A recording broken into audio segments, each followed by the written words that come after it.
What Really Happened with your host, Mike Rivero. The history the government hopes you never learn. Here is your host, Michael Rivero. And aloha, America. Welcome to our show today. It's Tuesday, September 6th, 2016, getting into the week here already after Labor Day.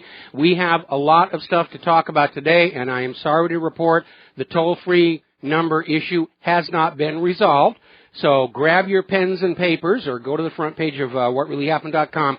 The call-in numbers are 512-716-1603, 512-716-1883, and 512-716-1897. If you get a recording, it means somebody's on there, so try a different number or wait and call back again. Now, obviously, the news here is that over the weekend, Hurricane Lester, at the last second, dodged off to the north and lost power, so we didn't have to deal with a heavy storm here. In fact, we barely got wet. And that's good news, obviously, for everybody living in Hawaii. Actually, the Big Island in Maui did get a lot from it, but up here on Oahu and on Kauai, virtually nothing. Okay, obviously, we are coming up on the 15th anniversary of the 9/11 false flag. I remember the 10th anniversary being in New York at one of the symposiums there, which was a thrill because how many times do truth activists get to perform off Broadway? So there are all kinds of conventions and meetings and symposium going on about it, new scientific papers coming out about 9/11, and as has become a revered tradition in the corporate media, they are flooding the channels with all these programs to reinforce the official story, while the online propagandists are trying to flood the independent media with stories about directed energy weapons and micronuclear bombs and the perennial favorite, no plane at the Pentagon. So they're out there still trying to make the independent media look kooky. And, of course, everybody understands that's what they're doing now. It's all classic poison the well. But I can almost smell the panic coming out of Washington, D.C. as they begin to realize the American people just are not buying the lies any longer. Now, story that came out from WorldNet Daily is talking about an article that came out in Europhysics magazine. Now, this is the official publication of the European physics community.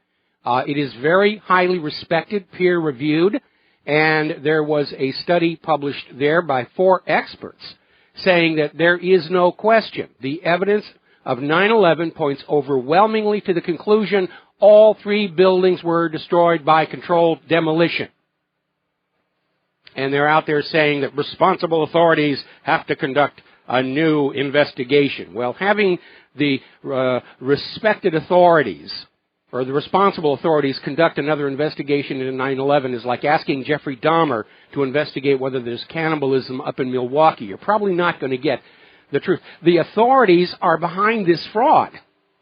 They're never, ever, ever, ever going to admit what they have done. And at this point, it no longer matters.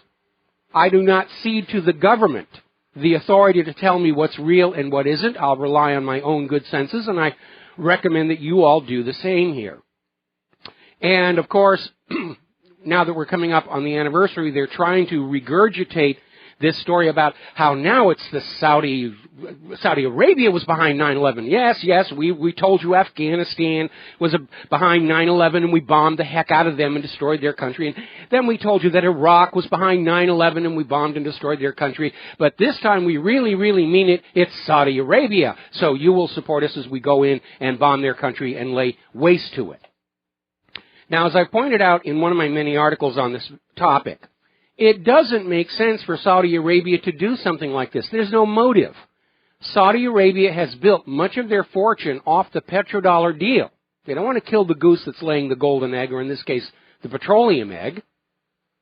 That would be dumb. They don't want to do anything that would allow the U.S. government to seize all the money Saudi Arabia has invested inside the United States of America. And we're talking a big chunk of change. Saudi Arabia pours money into this country. Israel takes it out. But Saudi Arabia pours it in. And if Saudi Arabia got it into their head one day that they wanted to harm the United States of America, they do not need to crash airplanes into skyscrapers to do it. All they got to do is ask for their money back. And the economic devastation that would follow would make 9/11 look like a minor speed bump.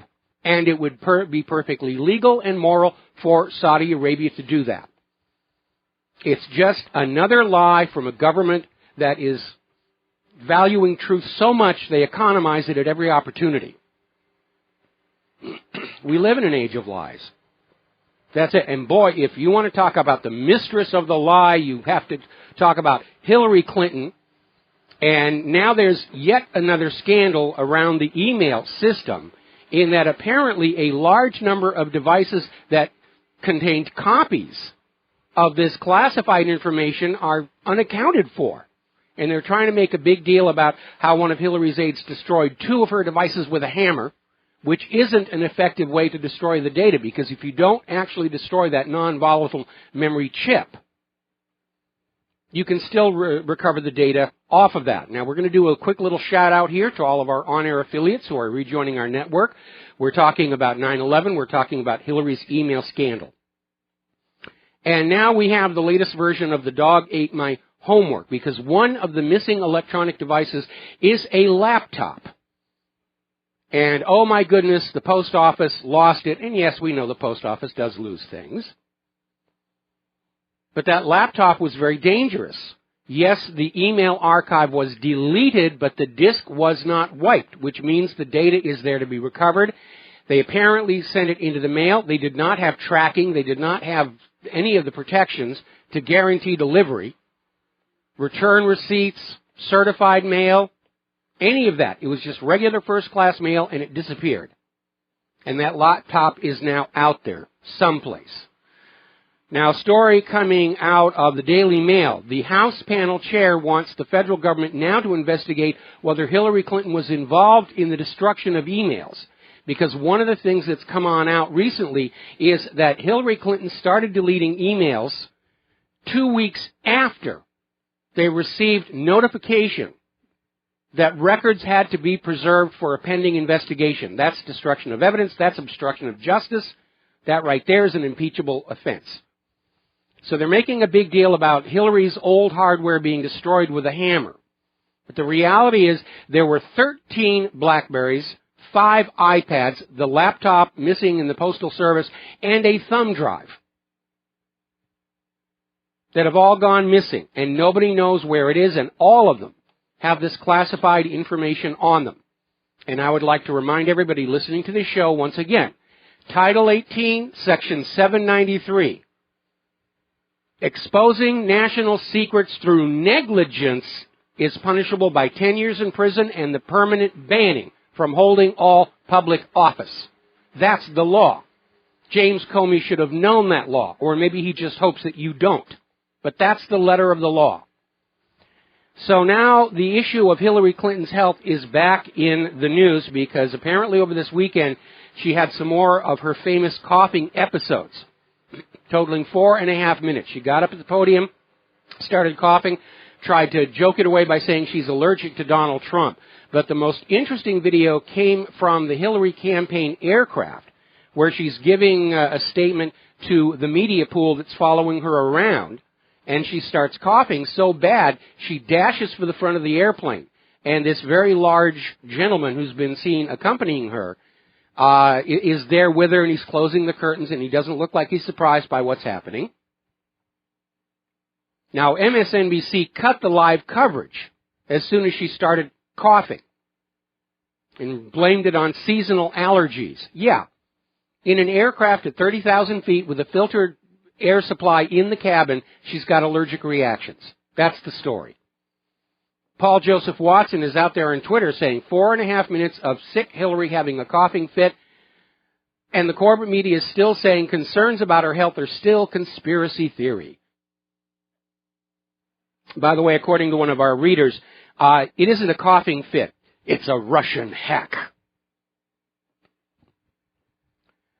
So getting on down here, we have seen this purge going on in the corporate media. First it was Dr. Drew, and they're out there saying, oh no, we were going to fire him all along. It's just a coincidence that he was fired after saying there's legitimate reasons to question Hillary's health. Well, yesterday, Greta Van Susteren asked people on her Twitter account if she should make a segment on Hillary's health. The overwhelming response was yes. Today, she abruptly left her position at Fox News after 14 years. It doesn't get more obvious than that. Now, right now, Donald Trump is edging into the lead on the polls. Not enough to overcome the vote stealers, but he's in the lead.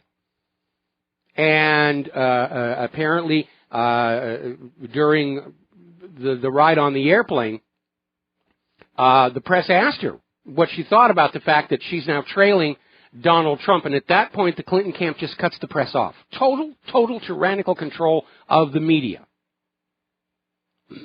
And it gets even more interesting. And I want to preface this next story with a reminder about a very famous lawsuit called the Fox News Synthetic Bovine Growth Hormone Lawsuit. And it involved two reporters who were assigned to write basically a puff piece on Monsanto's synthetic bovine growth hormone that was used to plump up cattle, make them more productive. And these reporters, when they dug into the story, discovered that people who consumed the meat and dairy products from these treated cows were suffering very strange medical problems afterwards. And that was the story that they wrote. Well, Monsanto's a big advertiser on Fox News, and they came on in and said, no, you will change the story. And Fox News ordered these reporters to change their story. The reporters stood firm, and Fox News fired them. The reporters sued for wrongful termination, and they lost on appeal when the court ruled that because there is no law requiring the corporate media to be honest with the American people, that they do have a legal right to order their prostitutes and correspondents to lie to the public, and if the prostitutes and correspondents refuse, to fire them for cause. They can be fired for refusing to lie. That shows you just how screwed up the law and the corporate media is in this country. Now, with that as a preface, Chris Wallace has been selected to moderate the Fox News presidential debate. And by the way, we're already hearing it's not going to be a debate like we all think of them, which is where Donald Trump and Hillary Clinton will be trading questions and barbs.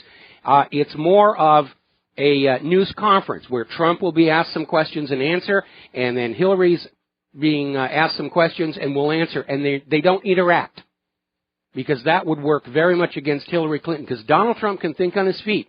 Hillary cannot. If she doesn't have a teleprompter and the questions in advance, she is totally lost.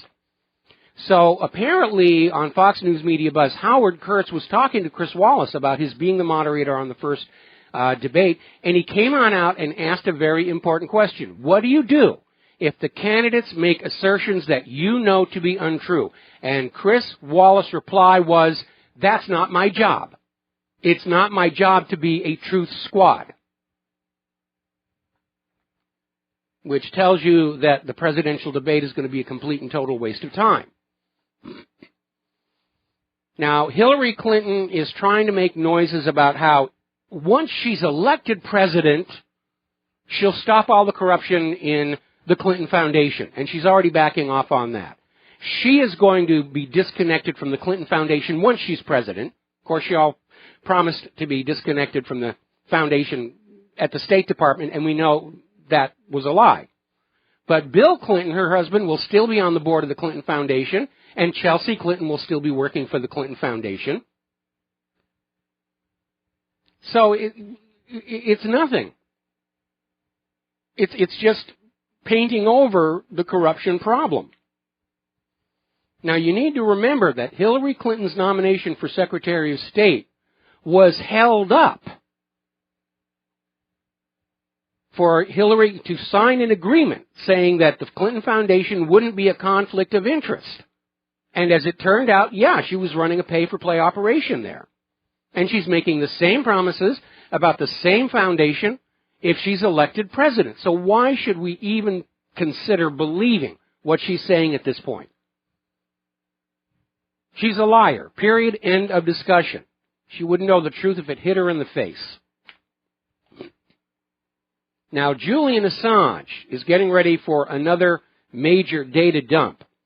And he is saying, he was interviewed on Democracy Now!, and he says there are 1,700 emails in Hillary Clinton's collection that proves she sold weapons to ISIS in Syria and knew it was going on, because Hillary, under oath, denied she knew anything about Libyan weapons going to Syria. She testified to that under oath. She committed perjury. And these emails are going to prove it. Now, more emails have coming on out saying that Hillary Clinton was literally stage managing the Benghazi hearings by sending specific information to Senator Robert Menendez, who was at the time, he was the acting chairman of the Foreign Relations Committee, and very much on Hillary's side, and he was taking her lead to get certain points made that would help Hillary Clinton out of that mess.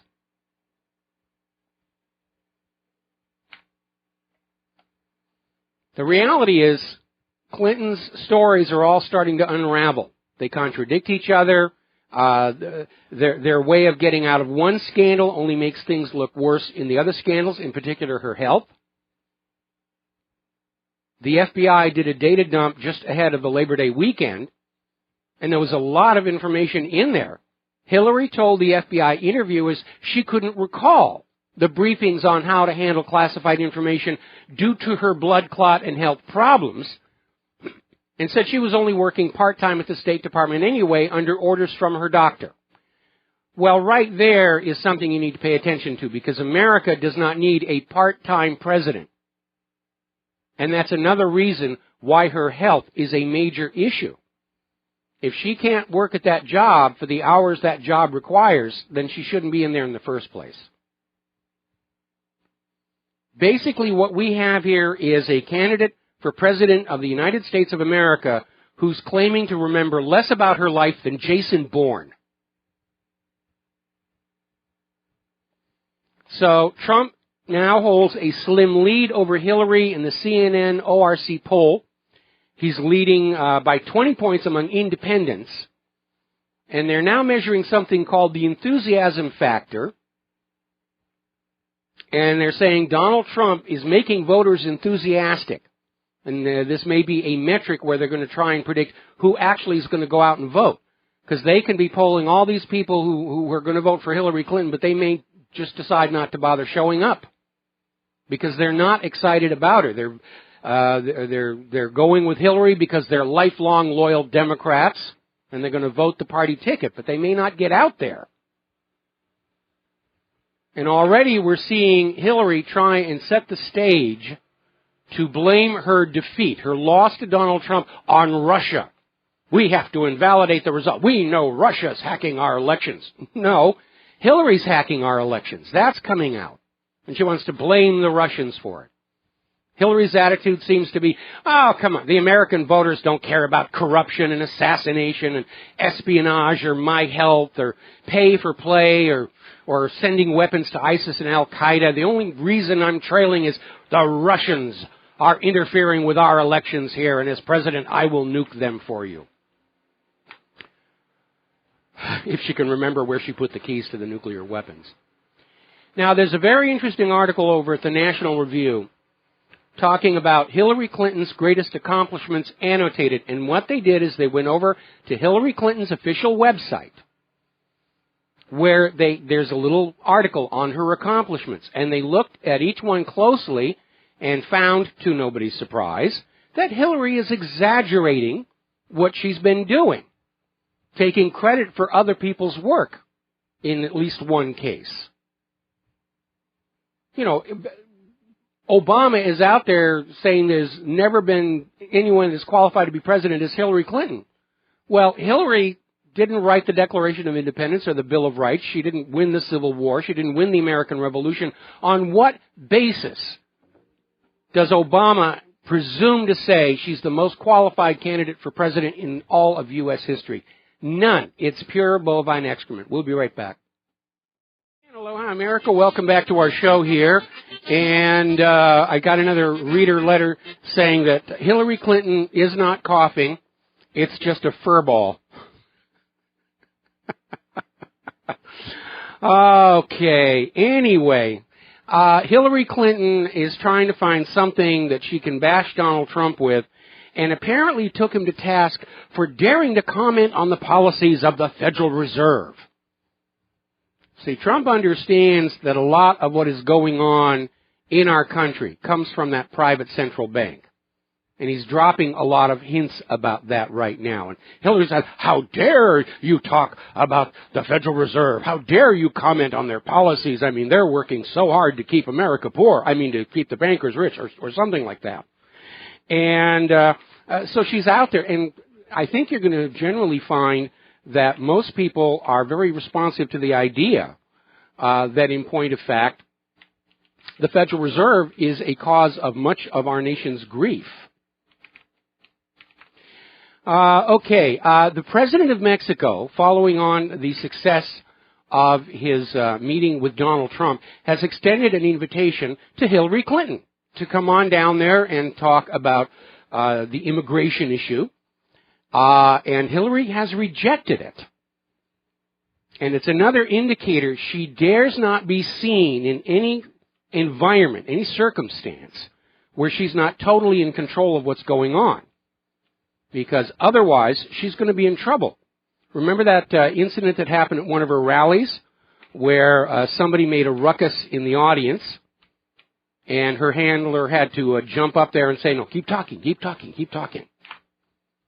So it's an ugly, ugly situation. And let's see. Let me get that taken care of.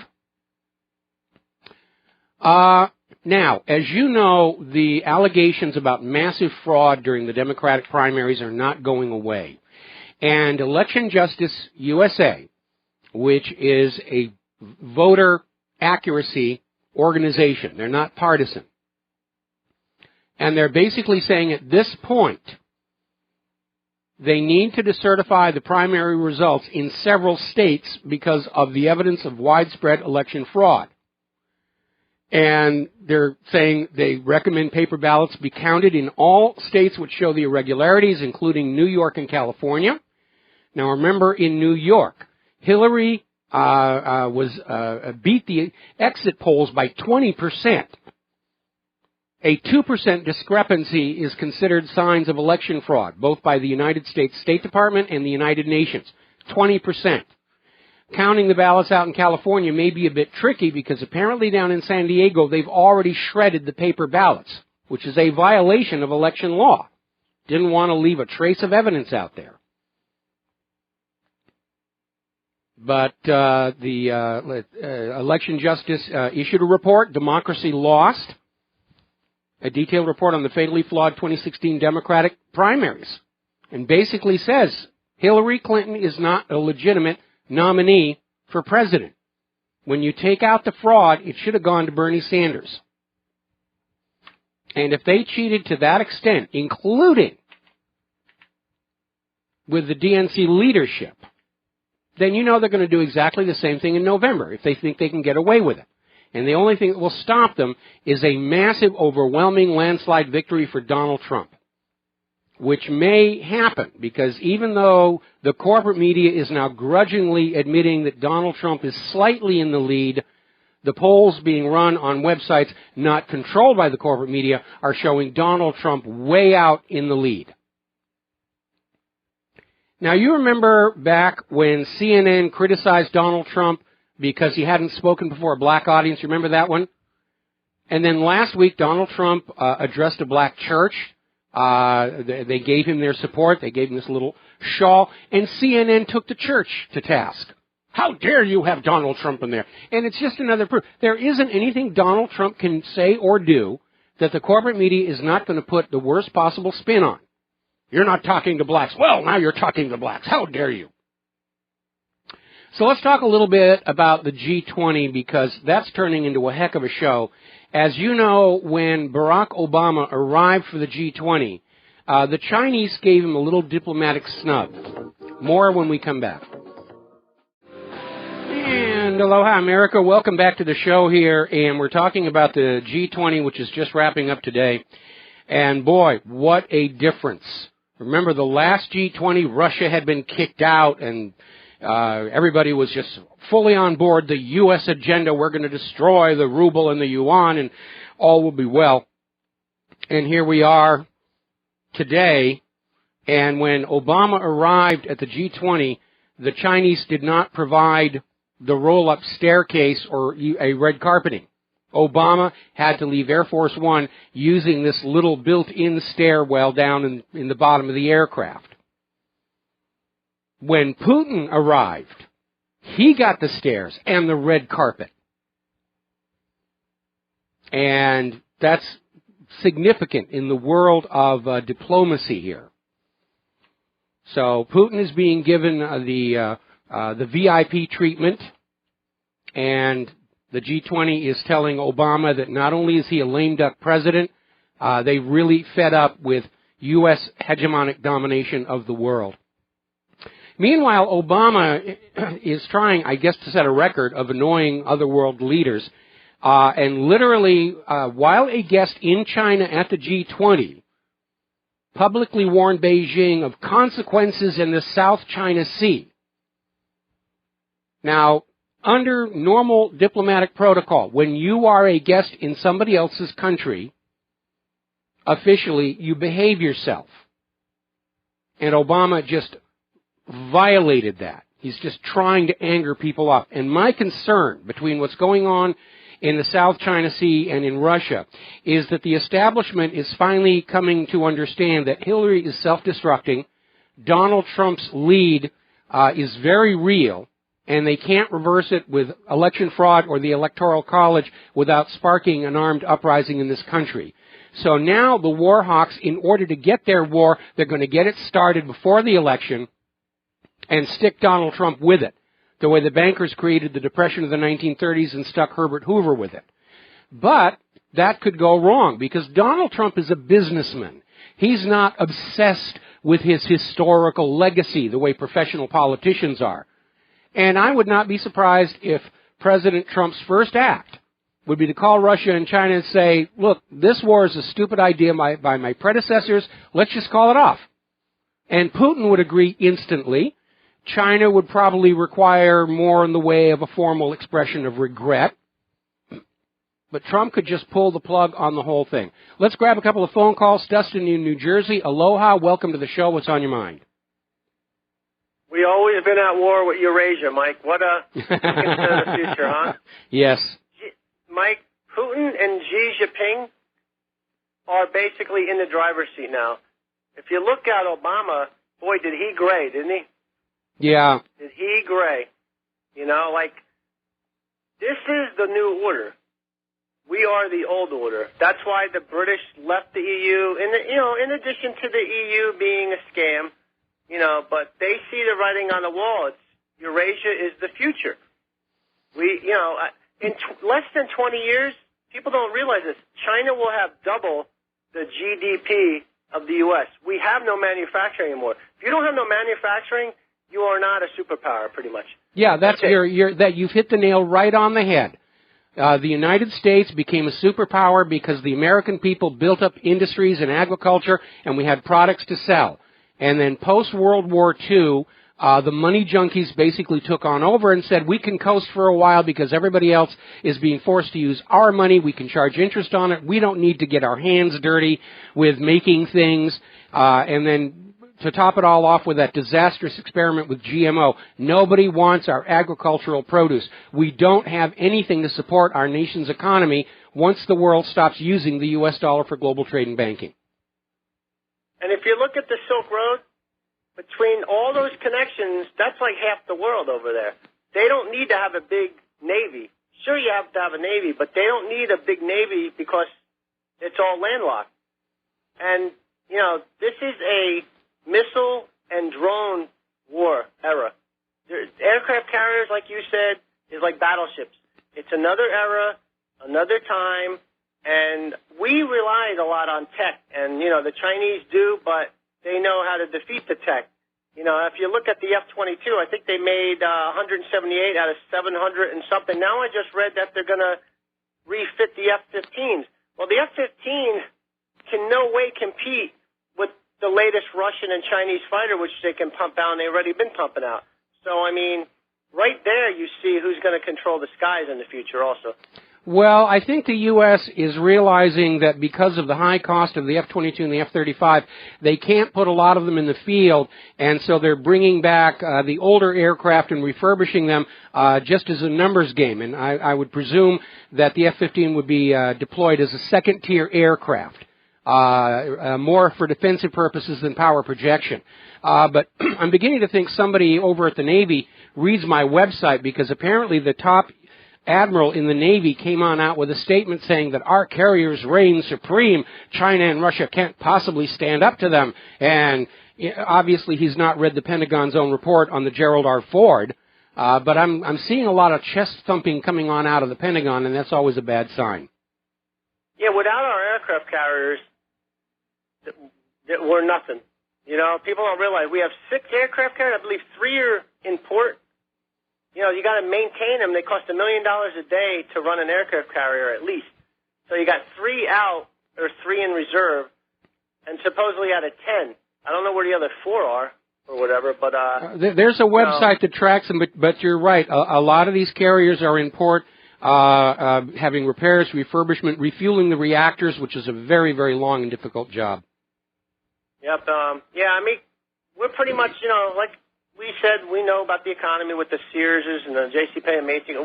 We're in decline, people. Anybody that deny it now. If you just look at ITT, what happened with ITT Technical Institute, you know, shenanigans maybe going over there, but, you know, it's a lot of people out of work now. Yeah, it's bad. You know, it's interesting because on Fox News now they're running the story that if Donald Trump wins the election, there'll be a stock market crash. So they're trying to panic all the money junkies into giving Hillary Clinton even more money than they already have. And, you know, we're overdue for a crash. And I don't think it's going to matter if Donald Trump or Hillary Clinton is in the White House. It's going to happen. It has to, sooner or later. They can't keep this fraud up because they're trapped between a rock and a hard place. They're keeping the U.S. stock market propped up with easy, cheap money. But the more they do that, the more the rest of the world loses confidence in the U.S. dollar and turns away from it. So they've messed this place up, something bad. Oh, yeah, man. 2008 was it. They've been propping up with the printing of the money. But remember, September 15th, isn't it, where the Chinese yuan gets added to the IMF? I think so. We're coming up on that. We're coming up on that. And it goes back to what I said before about the narcocracy. These may be great drug lords and very vicious killers and criminals. They are not qualified to run a nation. And look at the end result. We saw, again, this is a repeat of what happened during Prohibition, where the rum runners bought their way into the top levels of the U.S. government, and the whole nation started to fall apart. Because these people weren't concerned with the roads and the rails and the bridges. They were just concerned with more money and power for themselves. Yeah, they think day to day. I hate to tell people this, but the Chinese think hundreds of years from now. So, I mean, our leaders are just day to day, and they blew it. Yeah, end of the term in office, retirement, next election, it's somebody else's problem after that. And it's one of the downsides of our democratic system of government, in that we don't really have anybody who's thinking what's going to be happening 20, 30, 40 years in the future. And the short-sightedness of our current regime, it's just amazing. We knew back in the 1980s we were losing our manufacturing, and corrective action could have been taken then, but instead they said, well, we'll just convince everybody that we're leaving manufacturing behind, and we're going to have the service economy, which means we can get rich doing each other's laundry for a fee. And yes, it did open up taxation opportunities for the U.S. government, but it didn't bring any new wealth into this country to keep that pyramid propped up. Yeah, we have decades of rot in this country, and I just don't think, I like Trump, but I think it's too late to turn it around. We're on the planet Titanic, Mike. Well, I think we're on the USS Titanic right now. All right, Dustin, I'm going to let you go. Got a bunch of other calls I need to get to. Steve in Virginia, thank you for waiting. What's on your mind? Yes, thank you very much. I just wanted to mention about this thing with Soros. He made this comment the other day, and I was wondering, I had understood that he was behind this, or sponsored the votes being tallied in Spain, of all places. That's kind of disturbing. It is very disturbing. I mean, the idea that our elections are being tallied on the other side of the world where nobody can go in and take a look is a real warning, and maybe that's why he came out with that interview the other day that Hillary's presidency is a done deal, that he's bought the White House for her. But again, everybody on election day that's voting for Trump, wear red, put a little paper T on the front of your clothing, and when the American people see how the voters really voted, it's going to make it really obvious if they try and come on in and say, trust us, honest, Hillary won, really. Yeah. And then we have the image of Hillary Clinton sitting in the Oval Office saying, what am I doing here? Why am I here? Yeah. Am I supposed to be doing something important? Yeah. Yeah, we have to really, I hope everybody who can vote votes and votes the right way. Well, I think everybody ought to vote because if you don't vote, somebody can use your voter registration for nefarious purposes. Yeah. So, well, thank you. But that's all. I just thought I'd mention that. I just heard that the other day. It's a huge mess, and the fact that the Department of Homeland Security is taking over the election, that's not very reassuring at all. Not at all. No. We need to go back to paper ballots that are counted right there at the polling place, and those totals are posted where everybody can copy them down, and then all the newspapers just list all the precinct totals and how they get to the county totals and the state totals. And then the national newspapers have the state totals that they're tallied up to get the national result. That way, everybody in every single voting precinct can follow their total all the way up to the very top to find out who won the election honestly. And it's such a simple way of solving this problem, and absolutely the powers that be do not want that. Yeah. Somebody mentioned to me even having if it would be feasible, having a camera on recording the people, No, you don't need it. You don't need it. Go with this. Go with what's simple. Go with what's simple and will work.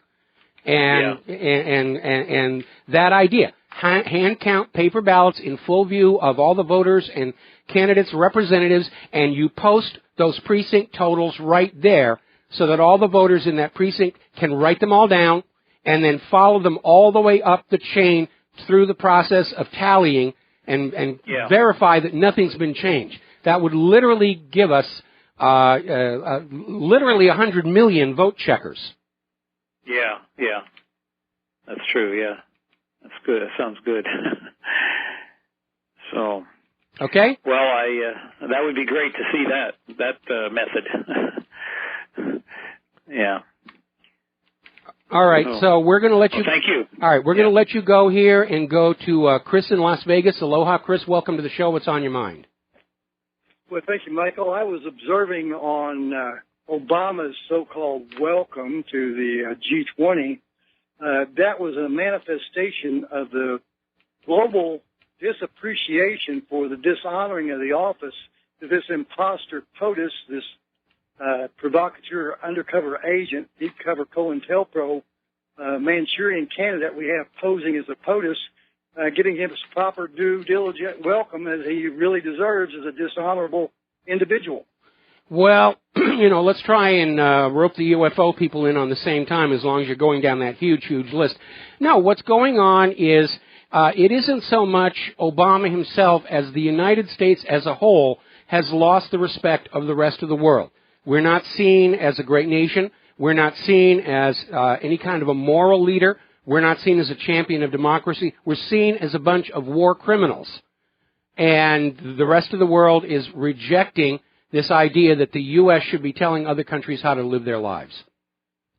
I absolutely agree with you. We are the oppressor-aggressor max aggression force.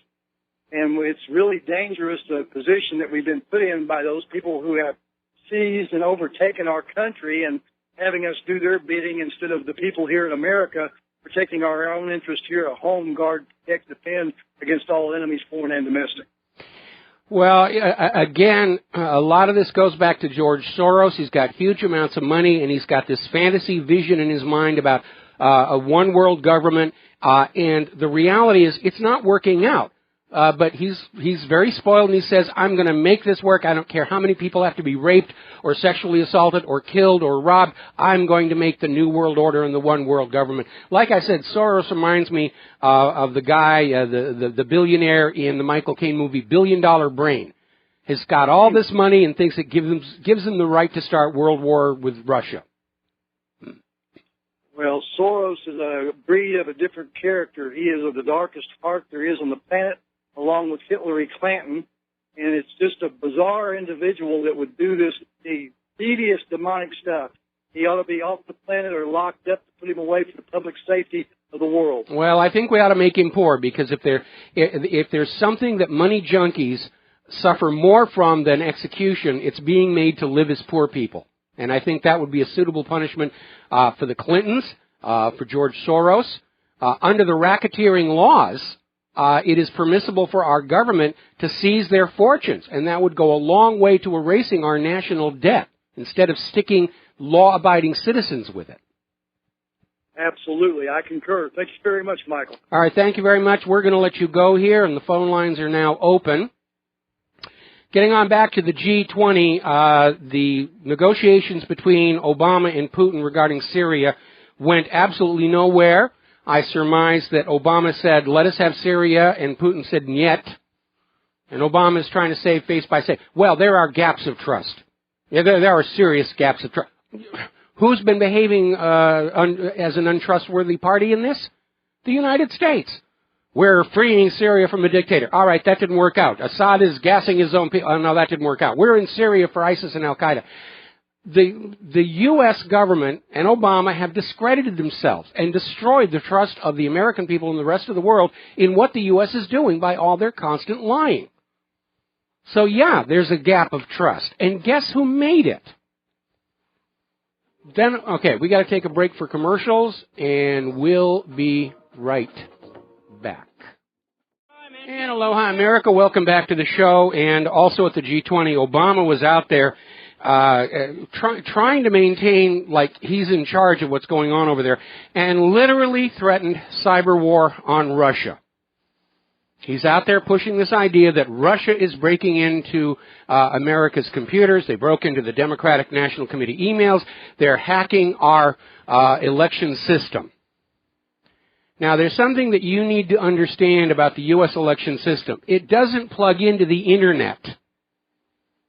You have to physically be in the presence of those electronic voting machines or have access to the memory card before you can hack them. So this is just nonsense. And Putin knows it's nonsense, and everybody who understands computers knows it's nonsense. And he's out there thumping his chest. Maybe Obama is trying to make a big splash before he has to step down from his office.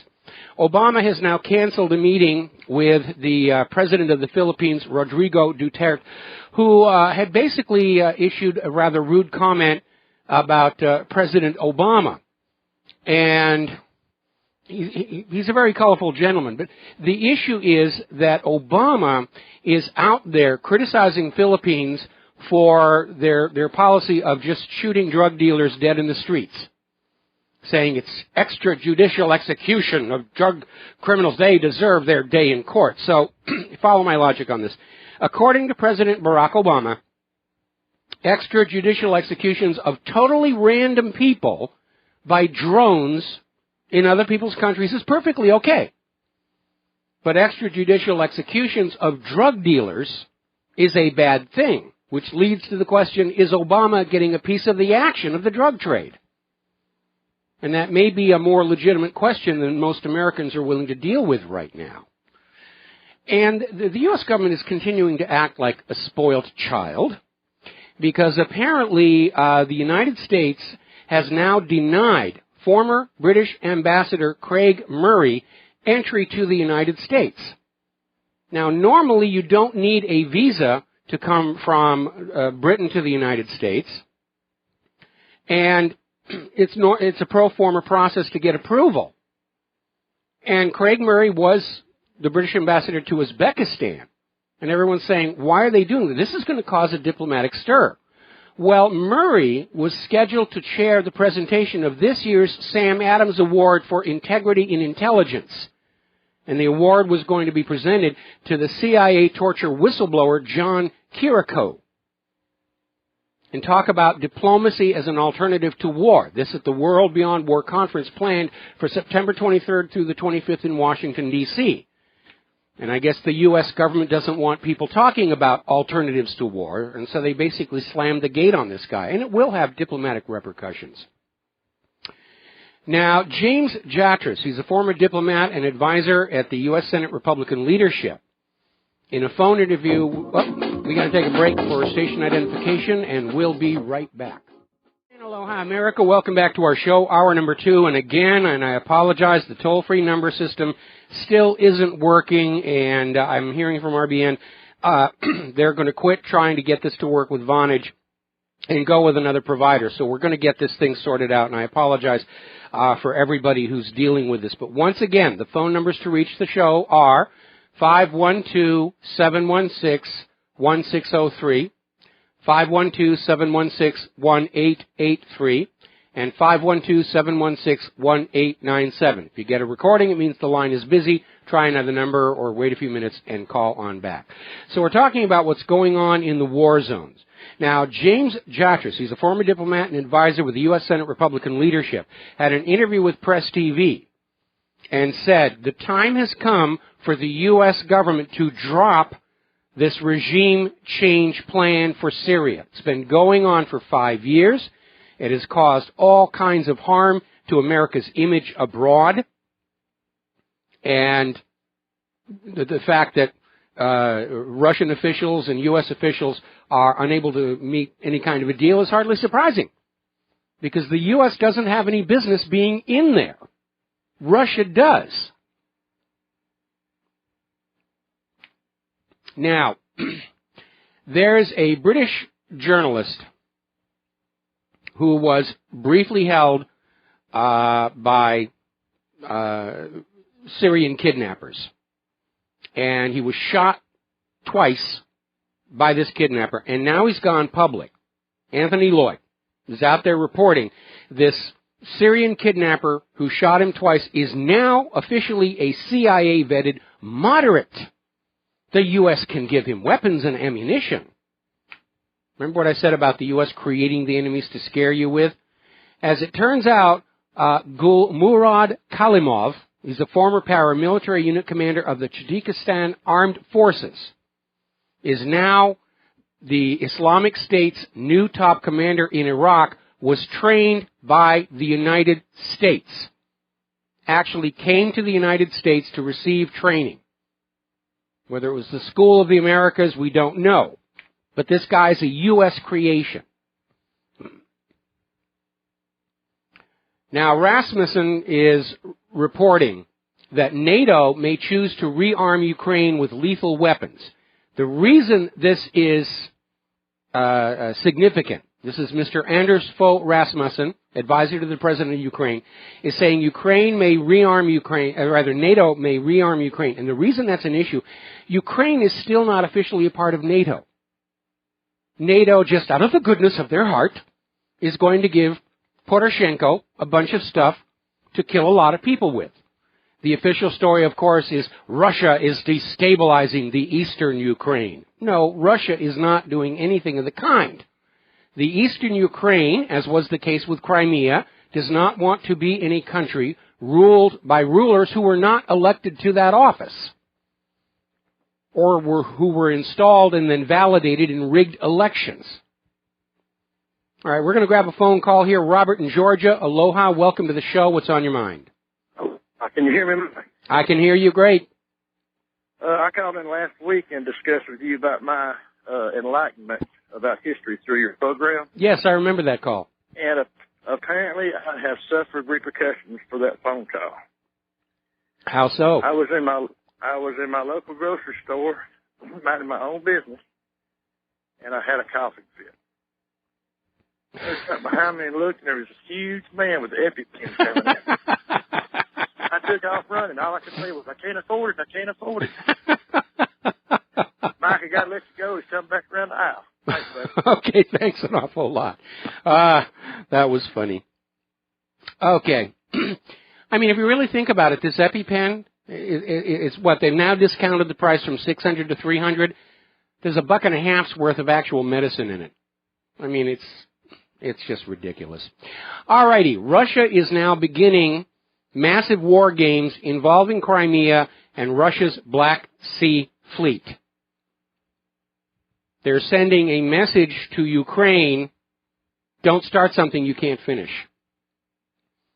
This is in response to the arrest of these saboteurs, terrorists, inside Crimea that had come from Kiev. Meanwhile, over in Korea, a group of lawmakers from South Korea is saying the country needs to start investing in nuclear-powered submarines to counter North Korea's missile threats. Now, something most people don't understand. Officially, the Korean War never ended. Everybody just got tired at one point and said, let's just put this on hold. And they set up the DMZ, and it's been in kind of a state of suspended animation ever since, but there never was officially an end to the Korean War. And the U.S. would like to fan that back up as a backdoor into war with China. Now we're going to take a second here and do a shout out to our on-air affiliates who are rejoining our network right now. But it was only about 5 years ago that North and South Korea were in talks about reunification, the way the Germanies had done.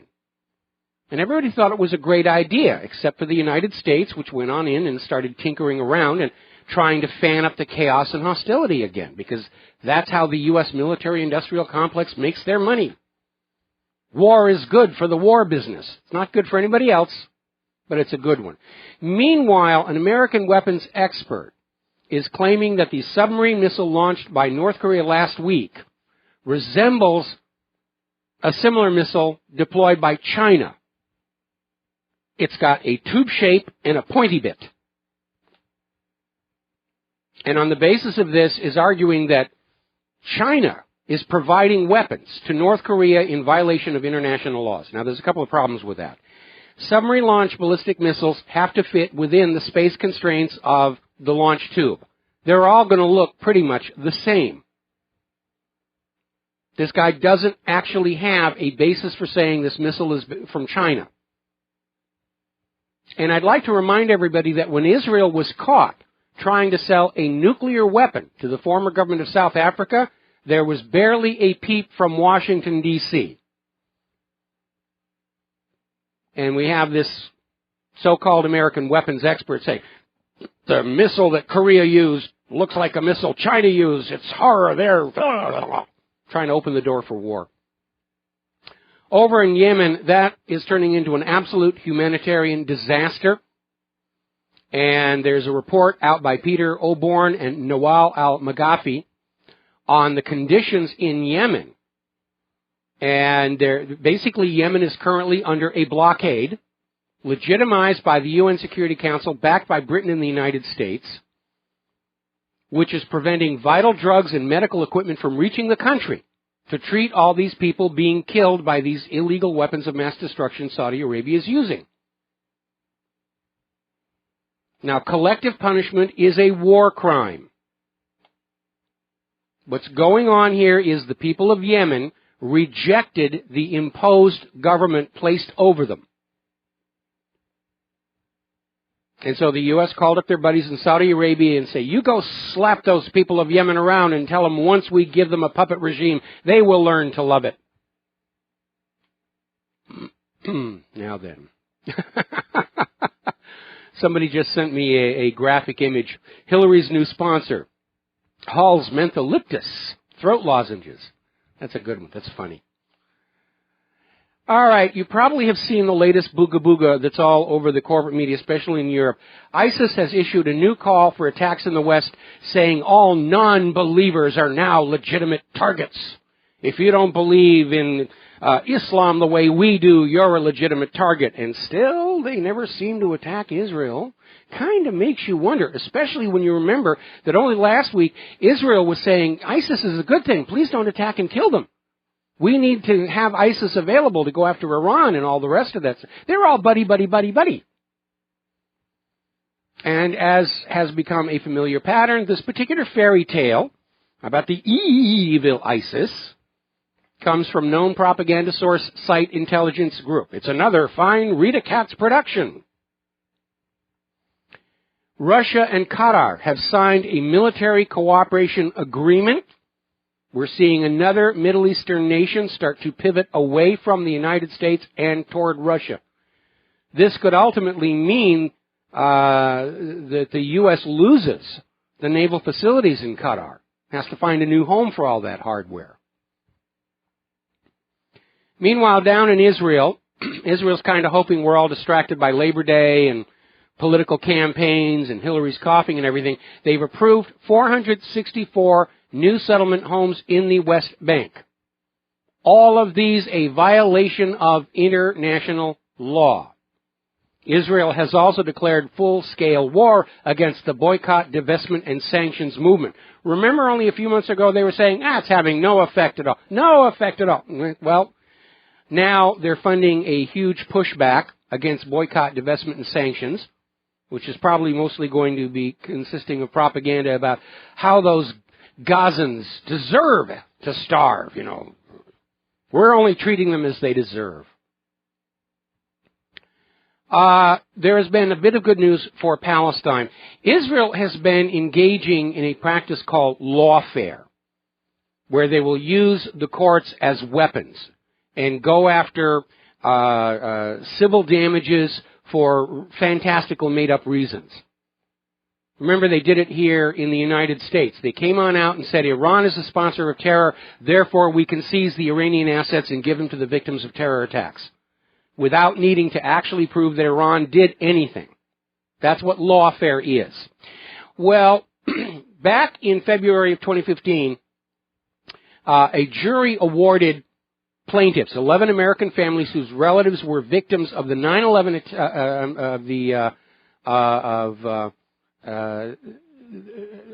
hang on a second. There were 11 American families whose relatives were victims of some terror attack, and they were awarded $218.5 million of the $1 billion sought in damages. Now, damages in cases filed under the Anti-Terrorism Act are automatically tripled, meaning that the decision against the Palestinian Authority was $665 million. But the Federal Appeals Court in New York found that the U.S. Federal District Court in Manhattan lacked jurisdiction to try a civil case over something that happened in other countries. And by the way, this lawfare group is supported by Netanyahu's office and the Israeli Knesset. And they're out there trying to lawyer away anybody who stands up to them. So let's talk about the economic news here. It's been 16 months since the European Central Bank began this experiment with their version of quantitative easing. And they have created and spent 1 trillion euros. The official pronouncement from the EU is monetary policy has proved more potent than thought. That's what they're claiming. The reality is none of it helped the real world. It was just poured all over the banks to make them look like they're solvent, keep them from imploding, keep them from triggering the derivatives. They're just counterfeiting the money up to keep the bankers looking like they're operating. Now, Donald Trump, and this is probably why Hillary Clinton was chastising him, how dare you comment on the policies of the Federal Reserve. Donald Trump basically came out with something we know to be true. The Federal Reserve has been propping up Obama's false economy, false recovery, with cheap money. And it's time to raise rates or you're going to see the world continue to turn away from the U.S. dollar. Now, Trump is sort of kind of correct. But the cheap money itself wasn't the problem as where it was spent. Same thing here that they're talking about in the European Union.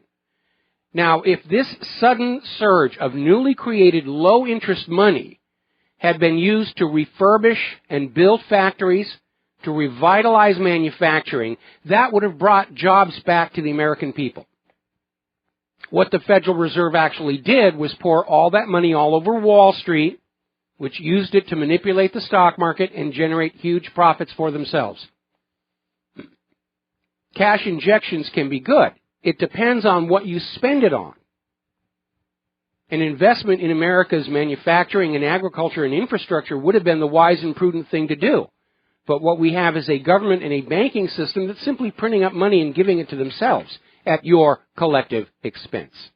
Over in the European Union, Brussels is now ordering Spain to sort out public deficits or else. Yeah, I can just see Belgium marching into Spain. Apparently it's all coming apart. Now, Athens was trying to get another European Union rescue loan. That has now been turned down because, according to the EU, Athens has broken their promises of economic reform. And basically, these were extreme demands anyway. A big part of it was the privatization demand, that you take all the collective property of the Greek people and you sell it to private owners. We're going to take this Parthenon, we're going to take it to Las Vegas and turn it into the front of a new hotel or something. And Athens wasn't able to privatize, and so they could implode. And that will trigger derivatives.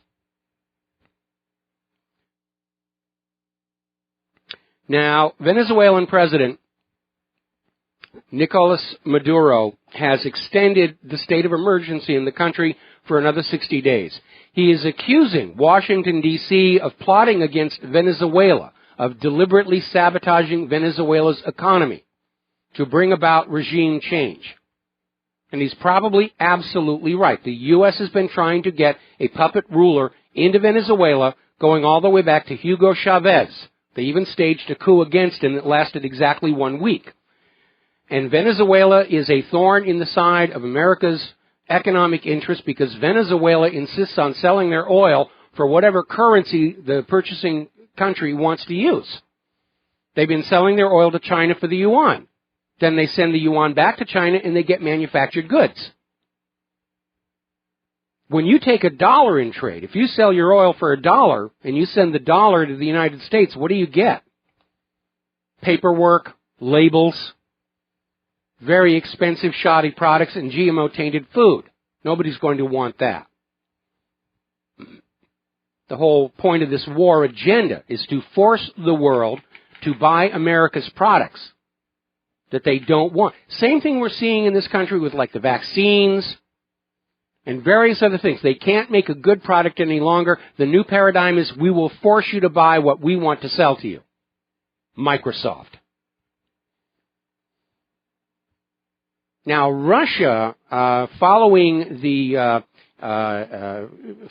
economic embargo for the European Union, has revitalized its own agricultural industry. And it's actually turned out to be a good thing for them. Russia is now earning more from agricultural exports than arms sales, something the United States can't compare to. And as a matter of fact, ever since 2015, Russia has been exporting more wheat than the United States. And that's only going to accelerate because all of Russia's exported produce is GMO-free, chemical-free. It's healthy stuff. People are going to want to buy that. But here in the United States, you will buy your GMO food. You will learn to love your GMO. We're going to ban labeling. You have no right to know what we're putting in your mouth. That's the attitude here in the United States. Turning to the news about immigration, that situation is rapidly falling apart. French citizens have now blockaded the Calais port, demanding the immediate demolition of the migrant jungle camp that has become a major problem for the region. They've got 9,000 refugees there, primarily from northern Africa and the Middle East, and farmers and truckers have literally parked their trucks across the road, blockading the port, and they're saying they will not leave until this issue is dealt with. Good for the French. Now, Angela Merkel just got her comeuppance in the regional elections. When we come back from this next commercial break, I'll give you the nitty-gritty on that one. We'll be right back. Hello, hi, America. Welcome back to the show here, and I'm just responding to an email where apparently on their local radio station, everything is fine except when the Alex Jones show comes on, there's a high-pitched squeal that runs during the entire show, and then when Glenn Beck comes on, the noise goes away. And given what we're seeing the Hillary people do, I would not be surprised if somebody was operating an illegal jammer in the neighborhood of radio stations that are not on board with Hillary. Anything's possible. We know they're desperate. We know they've got huge amounts of money. So, see what goes on. Now, we're talking about immigration. We're talking about Angela Merkel. Germany just had their regional elections. Angela Merkel's party placed third, losing to the anti-immigrant AfD. And they're still a year away from their general elections, but at this point it looks like Angela Merkel better start updating her resume. Because the writing is on the wall. This whole immigration thing is coming apart. Now, up in Austria, they've acknowledged that 11,000 asylum seekers are also listed as crime suspects. All right, we're going to grab ourselves a telephone call. Mateus in Canada, aloha. Welcome to the show. What's on your mind? Hey, Michael, welcome back from the long weekend. We missed you. Thank you. I got three things. The only thing the government loves more than money is making sure that we the people don't have it. Yes. The proof is when Reagan cut taxes, which resulted in increased federal tax returns. And then the reason that they do this is because poor people are a poor resistance to tyranny. Yeah, that's really what it is. All tyrants have to keep their populations dirt poor because then they're unable to fight back. Totally. The second one is Hillary was touring Fukushima multiple times when she was Secretary of State, and we got pictures of her wearing inadequate protection against the radiation, and so she probably has like thyroid-related issues or lung cancer or something like that. She toured it after the disaster? Yeah, multiple times after the disaster, wearing like dust mask and like bodysuits that were not properly providing the resistance against radiation. Well, it would depend. That's what's going on with her, I'm quite sure. Possible. I'd like to see the pictures. It depends on where she was. Okay. I can't imagine that Hillary's handlers would have allowed her to go into an area where the radiation meter said there was a significant threat. Yeah, but these guys are stupid in many ways, right? Like you show they're quite incompetent quite often. Like I think somebody just screwed up and didn't realize the threat. But I'll send you those pictures. And just one more comment. I believe that there's something called the breakaway civilization, where the elite are kind of hoarding life extension technologies and pursuing a private space program that we're not being told about. And I believe that when they canceled the shuttle, that was part of like sabotaging this like our space program. And I believe that I believe they're also attacking the private launches. Well, I disagree with you. I mean, the fact of the matter is the shuttle was canceled because it never penciled out. The space shuttle program was sold on the idea that it would lower the cost of getting stuff up to orbit, and it never worked out, mostly because those reusable solid rocket boosters turned out to not really be very reusable at all. After all the tinkering that the military did, enlarging the cargo capacity, it was just hideously more expensive and delayed, and of course, obviously, the disasters with Challenger and Columbia destroyed public confidence in it. The amazing thing is, if NASA had set up the shuttle program as a manufacturing line, the way Boeing does 747s, they could have bought 30 shuttles for the price they spent on building 5 as handcrafted prototypes. And it was a very short-sighted decision. And the next time we do a shuttle, it's got to be set up and manufactured like a commercial aircraft. and we'll get the units at a lower cost per unit, and that will make the program pencil out. Well, what about destroying the Saturn V blueprints? Well, they didn't. No, they didn't destroy them. They didn't destroy them. It would just be simpler to design a new booster with current materials and tools than to try and recreate the Saturn V. And by the way, Russia's just started a new program for a heavy lift booster to go back to the moon. Thank you for the call, Mateus. We're going to let you go. We got another caller waiting as soon as we come back. And aloha, America. Welcome back to the show. And getting on back to the claim made by Mateus in Canada. As it turns out, Hillary Clinton visited Tokyo after the Fukushima disaster. She did not, in fact, go up to the remains of the Fukushima Daiichi nuclear power plant. So that's the story there. And like I said, I'm sure that Hillary's handlers and her security detail would not let her go anywhere near. But I did notice in my Google search that somebody's trying to put this story out there. This is another attempt to kookify the independent media. We have to be very, very careful that we double-check everything we are given or pointed at, because they're desperate to find some way to undermine the public trust in the independent media. Because there's no way for them to rebuild the trust in the corporate media. That's gone. That's absolutely gone. And the only thing they can do to level the playing field is to sabotage the independent media and make us look somehow worse. Good luck on that one. All right, we're going to take another phone call. Frank in North Carolina. Aloha. Welcome to the show. What's on your mind? Yeah, Mike, couple things. I'm not a part of the alternative media or whatever, but just a caller. But I think personally I'd kind of be interested in starting a rumor that maybe it's people are inside of Hillary Clinton's inner circle that are poisoning her, just possibly to send her over the brink and just make her totally. Why? They're making huge amounts of money being her go-to people. Those are cherished jobs. I mean, I seriously doubt. I'll tell you what may be going on within certain segments of our government. Not Hillary's inner circle. They're all fully on board with her. Well, maybe Seth Rich wasn't. I think there is a growing segment of the government that would like to find some way to ease Hillary Clinton out of public life, but without running the risk of exposing whether or not she was actually selling U.S. secrets through her email server, because that's a scandal that could bring the entire government crashing down. So they're trying to find some other way, and I think they're thinking that the Clinton Foundation might be the way to get her out of the running, get her out of the government and bring it into this era of Bush-Clinton narcocracy. But they're trying to handle it very, very delicately and not have something blow up that could destroy the public trust in the federal government as a whole.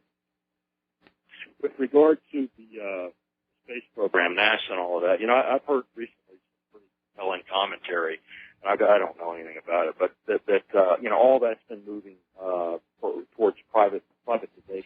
Yes. That it's no longer going to be a government, a national endeavor. It's all going to be privatized and all that. We're going to be basically out of the loop on all that. But the reason that I really called was about 9/11, and I'm very frustrated about 9/11, and around here I'm in Charlotte, North Carolina, and I don't see anybody ever on the anniversary of 9/11 or any other time disputing or protesting the lack of justice with regards to what happened on 9/11. And I voted for Donald Trump in the primary here in North Carolina, and I'll probably be voting for him most likely in November. But he surrounds himself by a bunch of people that just this Pence guy, he makes me sick. I'm sorry. Mm-hmm.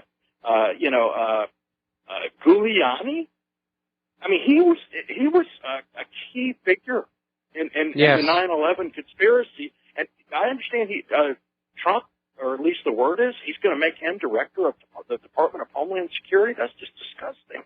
I agree with that, and it's one of the pieces of evidence that leads me to conclude that Donald Trump is in many ways dangerously naive about what's been going on inside the U.S. government, as naive as Jimmy Carter was. But again, I think if you want clarity for November, you need to stop thinking about whether you've got a reason to vote for Donald Trump and instead focus on all the reasons we all have to vote against Hillary Clinton. Also, Gary Johnson, the Libertarian candidate, I understand that he is for the Trans-Pacific Partnership. And I think he also came out, I think he's taken a side on the vaccine, mandatory vaccine issue as well. Yes. And he's alienated a lot of his supporters with that one. Yeah, he's a shill. He is a globalist shill. Yeah. All right. Well, listen, thank you very much for the phone call. We're going to let you go here and get on back to the news. We were talking about immigration. And one of the European Union member states that was originally fully on board with let's open our borders and let's the refugees and the immigrants come on and we've got plenty of room was Sweden. Well, they've apparently hit their breaking point. And now they're out there saying this has to stop. This immigration has triggered skyrocketing rates in violence, sexual attacks. Obviously, George Soros and his people were trying to sell this idea that you open your borders and all these refugees are going to come from every place the U.S. is bombing, and we're all going to sit around the campfire and hold hands and sing Kumbaya. Has not worked out. Has not worked out at all. There's a huge nationalist backlash taking place all across Europe and here in the United States of America. And, of course, nationalism is absolutely what the New World Order globalists do not want. They're out to destroy this idea of nations. Soros is out there saying, we have to bring down Western civilization to establish the New World Order. The head of the EU is out there saying borders are an old-fashioned idea. It's time to let them go. Well, as a result of their botching this refugee issue, their own member states are now saying it's time to get the borders back up. Angela Merkel was just fully on board with this. The German voters have just given her a message. Marine Le Pen is out there saying it's time to talk Frexit regarding the EU. Now, here is a great deal of silliness, I think. Over at the Aurora Theater Massacre, remember that whole thing was another one of these false flags? A guy was juiced up on prescription antidepressants, did a mass shooting. The gun grabbers were out there saying, we have to take the guns away from normal people. And the survivors of the shooting sued the theater over its poor security. And they not only lost the lawsuit, the judge has ordered these families to pay the legal fees of the theater company, which amounts to $700,000. So these people got victimized twice, once by the gun grabbers and once by the courts. So let's talk about that Dakota pipeline. Supposedly a judge is ruling on an emergency stay motion right now. And things got out of hand because yesterday, on Labor Day, knowing that the Native Americans had filed this petition with the court, the construction company started bulldozing their burial grounds and sacred sites. And protesters showed up all over the place, and security for this company, Energy Transfer Partners, literally were pepper spraying and sicking dogs on these people to bite them. And Democracy Now! Got it on video. And it was kind of amazing to see these security people say, no, we didn't pepper spray anybody. We didn't sick the dogs on everybody. And then they get a video. The dog still has blood all over its muzzle from where it bit this one guy on the arm. And apparently the attitude of this pipeline company is, well, we're just going to go ahead and build this, and then we'll apologize later on, because forgiveness is easier to get than permission. And remember, last week it came out, the Army Corps of Engineers said this company has not completed the required paperwork to even be there. But it's an oil company, and they've got money, therefore they get to do whatever they want to do. Now, somebody has posted the full documentary of Vaxxed to YouTube. As of the last time I checked, it was still up there. And it may be that because Vaxxed has been pulled from all of these film festivals that the producers said, well, we're going to just go ahead and put it out there. I'm trying to find out now if this is an authorized copy, but YouTube has not taken it down.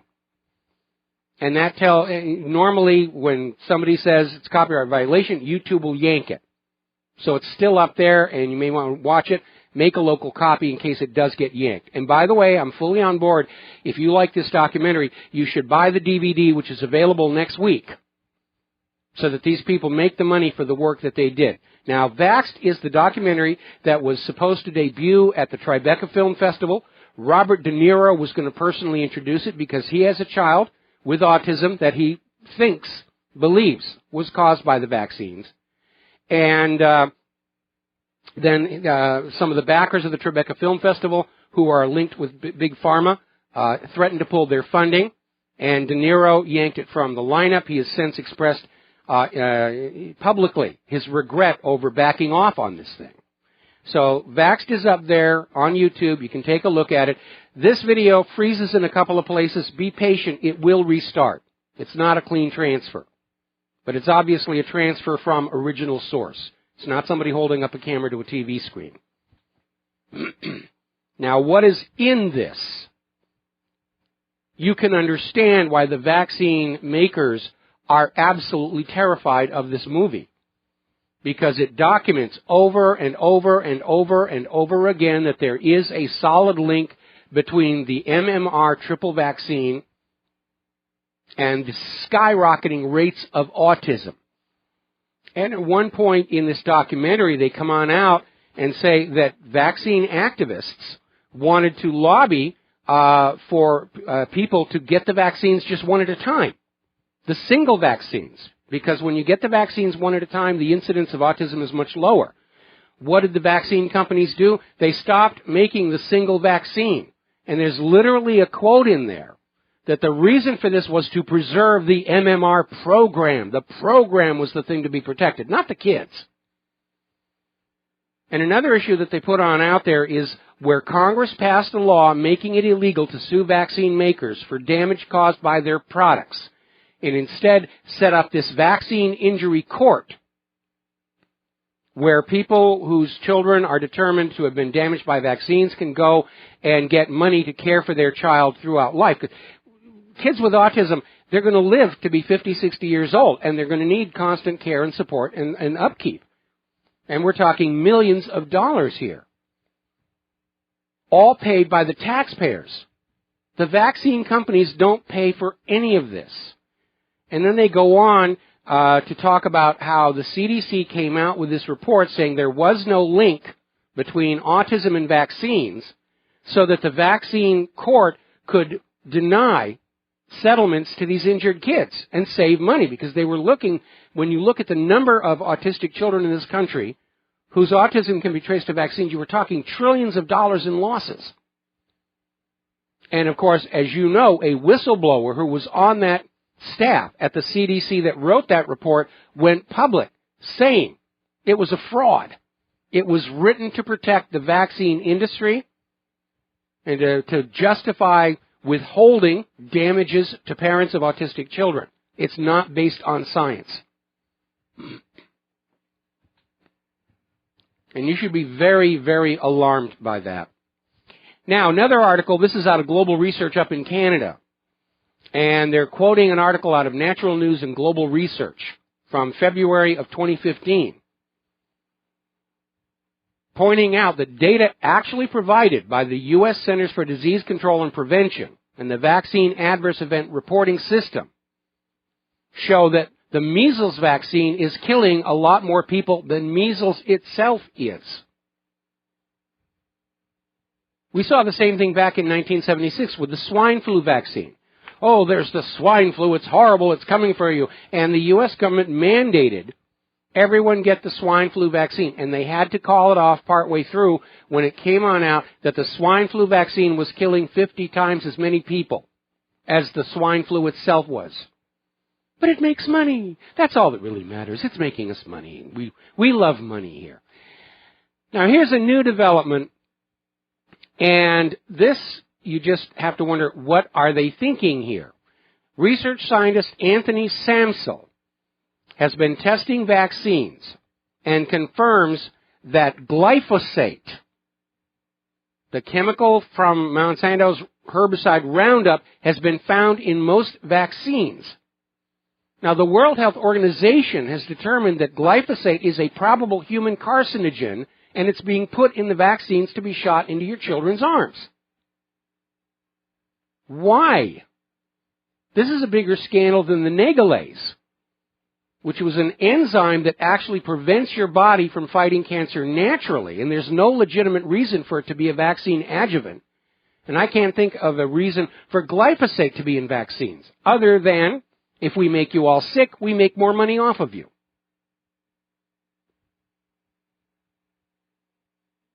Now, there's another story. This is out of Oraz.com, and this is over in Great Britain, where there's been a study that has determined that in some of the British hospitals, half the cancer patients were killed by the chemotherapy and not by the cancer.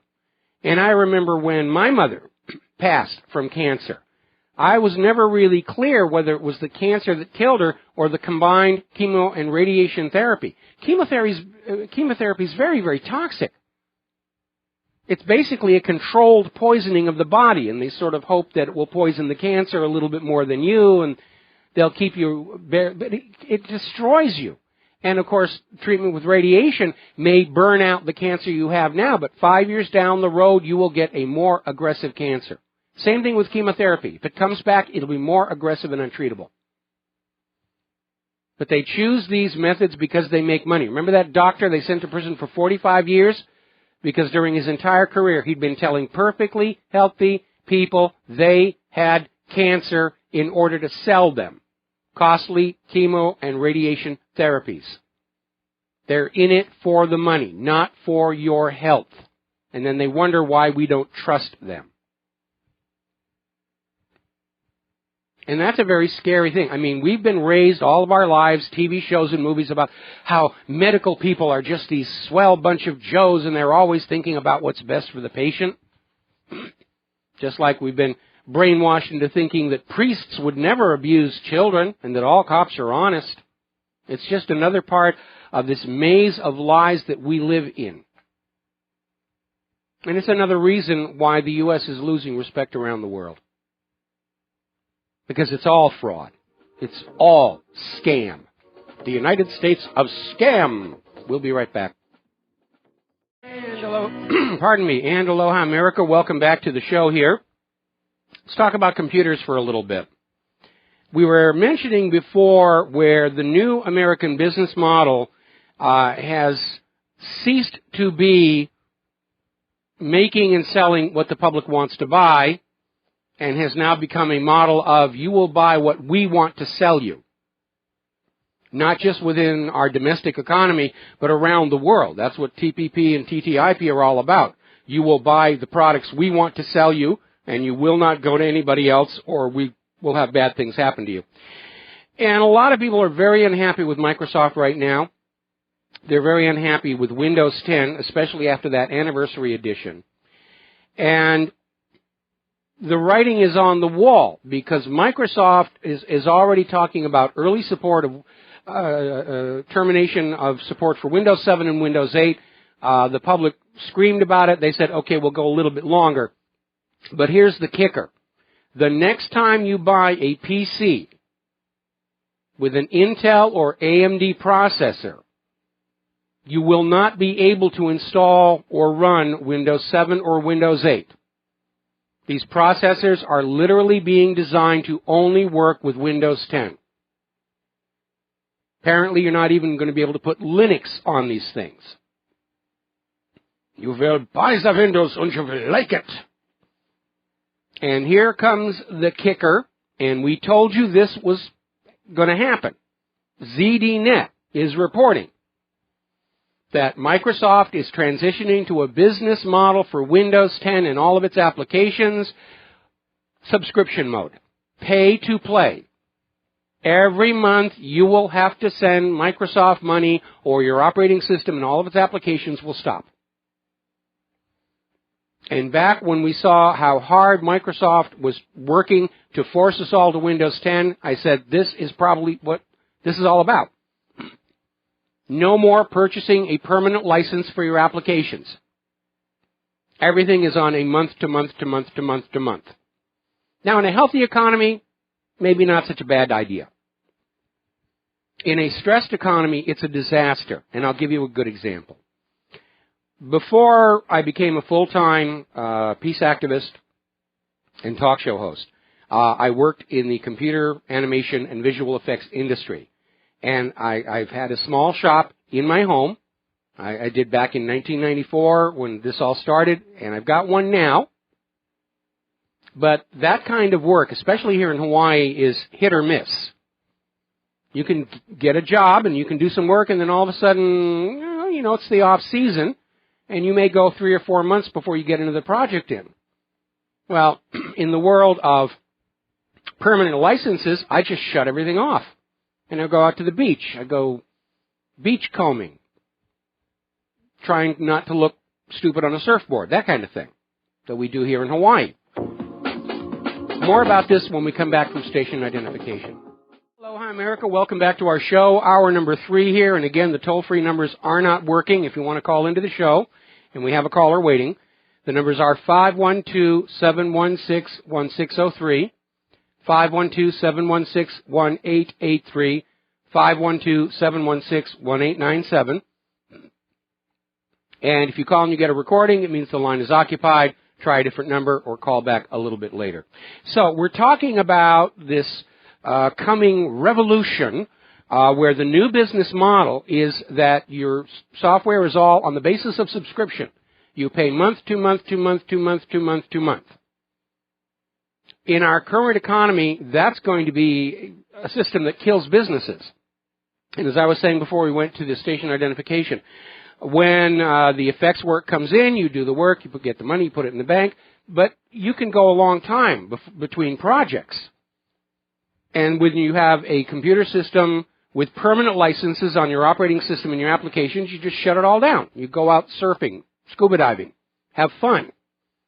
But under the new model, after you've had a job, and if there's a dry spell, all of a sudden somebody calls up and said, we need a new visual for whatever, and you say, great, and you walk back in and flip your system on, and it won't come up because you didn't make your subscription payments. This is going to put businesses out of business.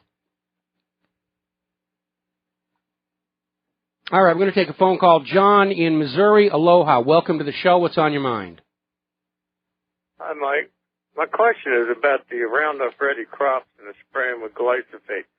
Is the gene manipulation, is that the bad part, or is it the glyphosate that's the bad part? Or are they both bad? Well, they're both bad. Glyphosate is a serious threat to health. The World Health Organization has declared it a probable human carcinogen. They were lobbied heavily by Monsanto to not say it's a definite human carcinogen. And there are other concerns about this very toxic chemical because it gets into the food. There's no amount of washing will get it out.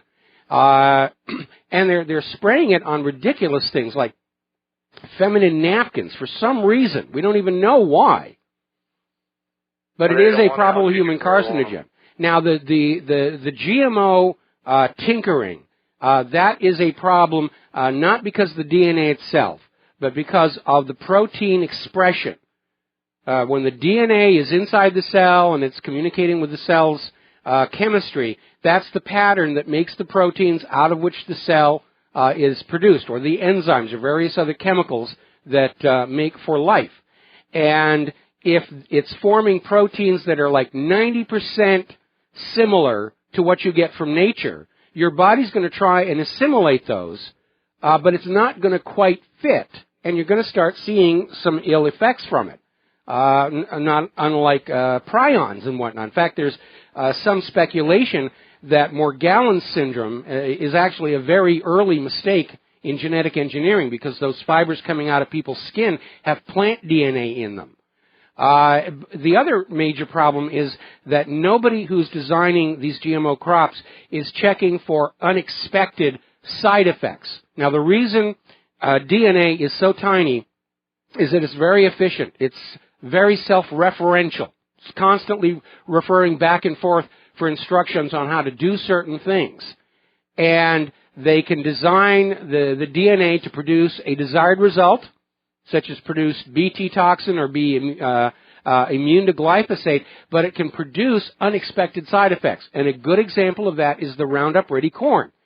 Now, the stalks of the Roundup Ready corn are much tougher than the natural variety. And corn farmers who've planted the Roundup Ready corn have been forced to buy Kevlar belted tires for their tractors or risk having them punctured. We saw that with the Bt cotton disaster in India, where it turned out the modified version of the plant was much less resistant to changes in hydrology. And they're really not changing, they're not checking any of this stuff out. And second, over time, the Bt toxins or the glyphosate resistance starts to wear off. First of all, the Roundup Ready gene has jumped species into weeds. They're called the super weeds, which means these farmers who are now trapped into these Monsanto contracts are still having to dose their field with very toxic weed killers, which then go into the water runoff and pollute our streams and water supply. And the Bt GMO plants that produce their own insecticide, the insects have evolved to be tolerant of the Bt toxin. And apparently Monsanto actually knew that Roundup Ready and Bt were only going to be good for about 5 years on the marketplace before nature responded and evolved to deal with these toxins. And that's exactly what happened. Do you look at Roundup Ready crops as toxic then? We don't know. That's the big question. I mean, there's been some experimentation out there that should be an area of concern. And we've talked before about the epicite gene. Now, the epicite gene is a gene in corn that will sterilize the people eating that corn so they cannot reproduce. This gene was developed with a grant from the U.S. Department of Agriculture. It's now owned in part by Monsanto. And if that gene breaks into the wild, as so many of these altered genes tend to do, then we're looking basically at the entire corn crop of the entire planet, rendering everybody who eats it incapable of bearing children. And that, to me, sounds like an extinction-level event. But this is the most dangerous technology humans have ever played with. It's far more dangerous than nuclear power. We're tinkering with the very code of life, and it's being done recklessly. And carelessly. It's being deployed. All right, we're going to do a shout-out to our on-air affiliates. Thank you. And thank you very much for the phone call.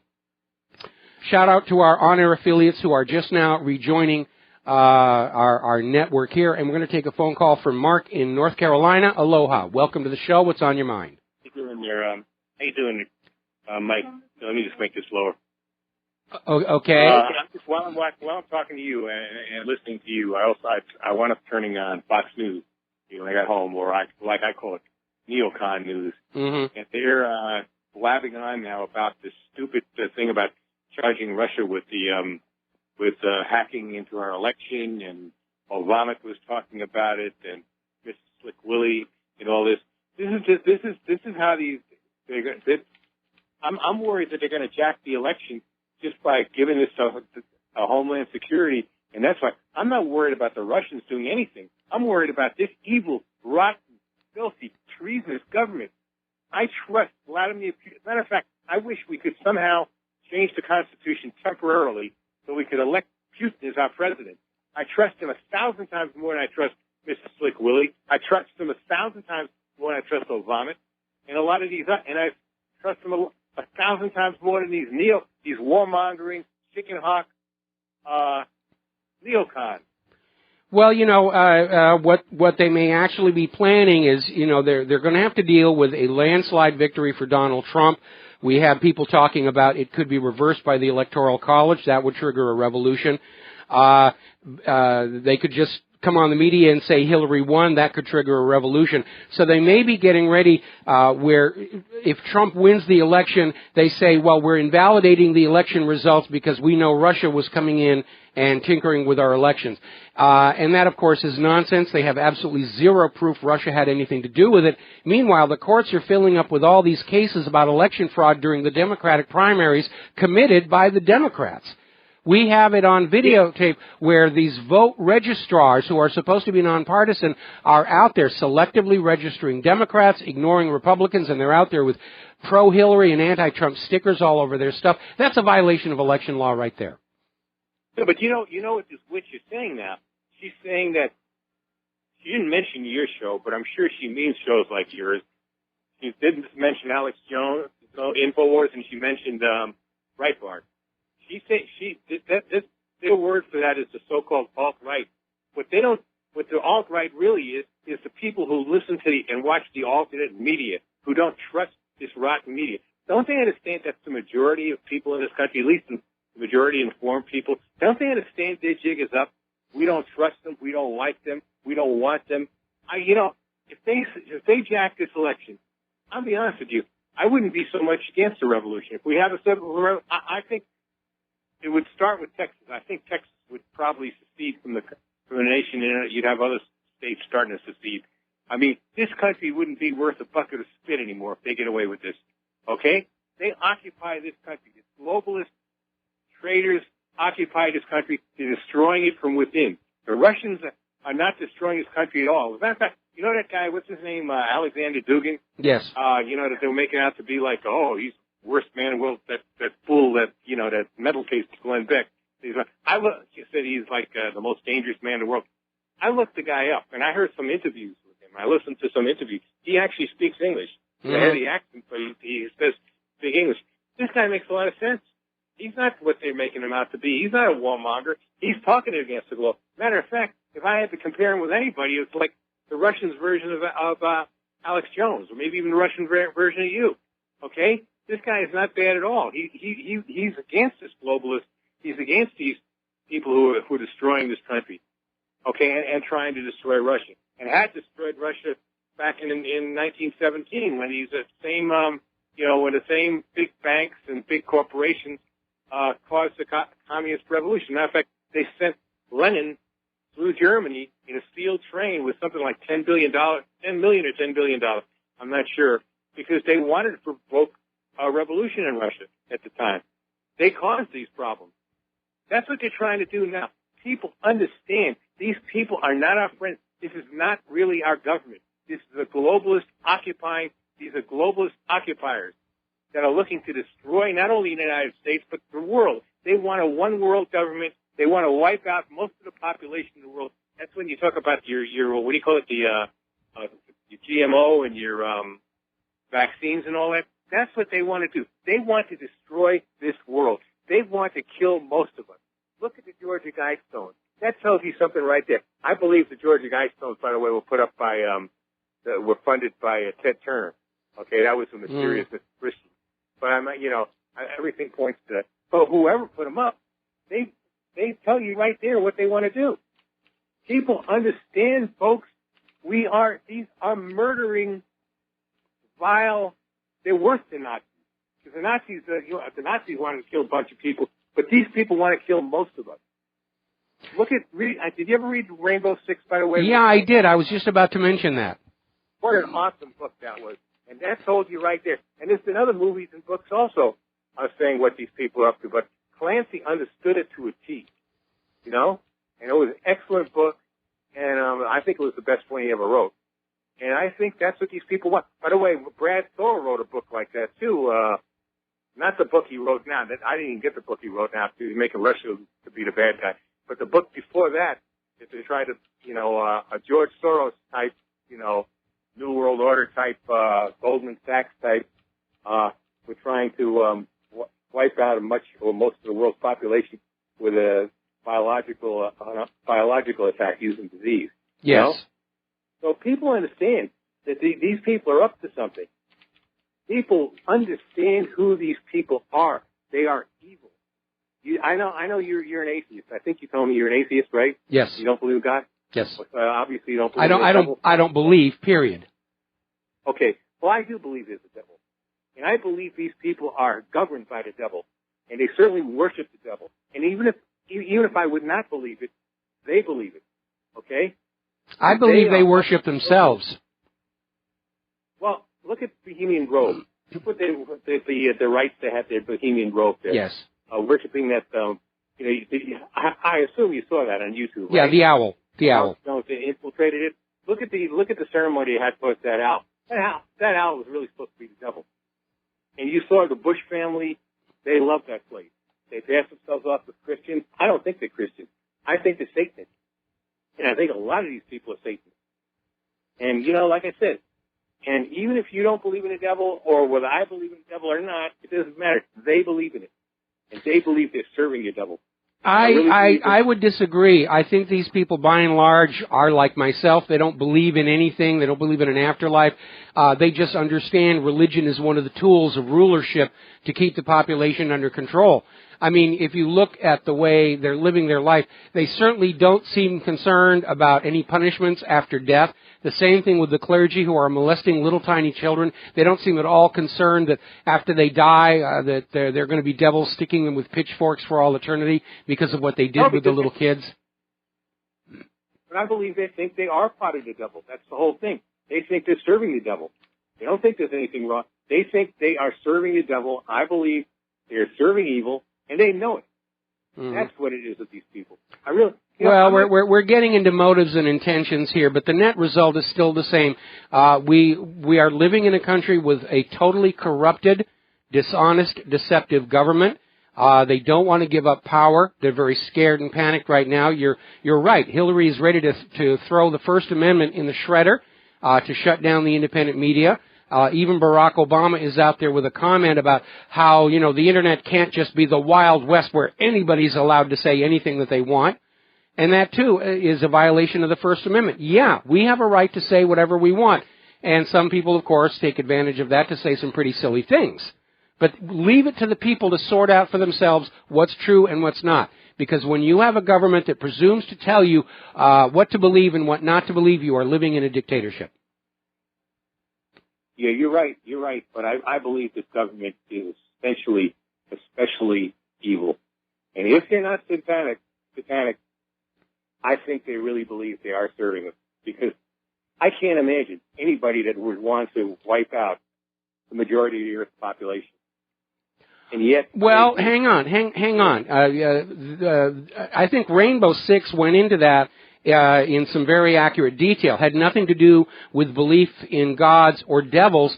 You get these liberals out there saying that the earth, nature is out of balance, and there's no such thing as balance in nature. Nature is chaos. Nature is change all the time.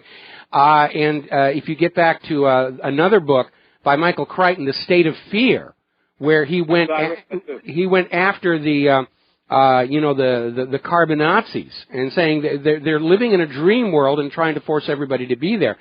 But there are people who run around the planet who are convinced that the world would be a much nicer place to live in if 80% of the human population were erased.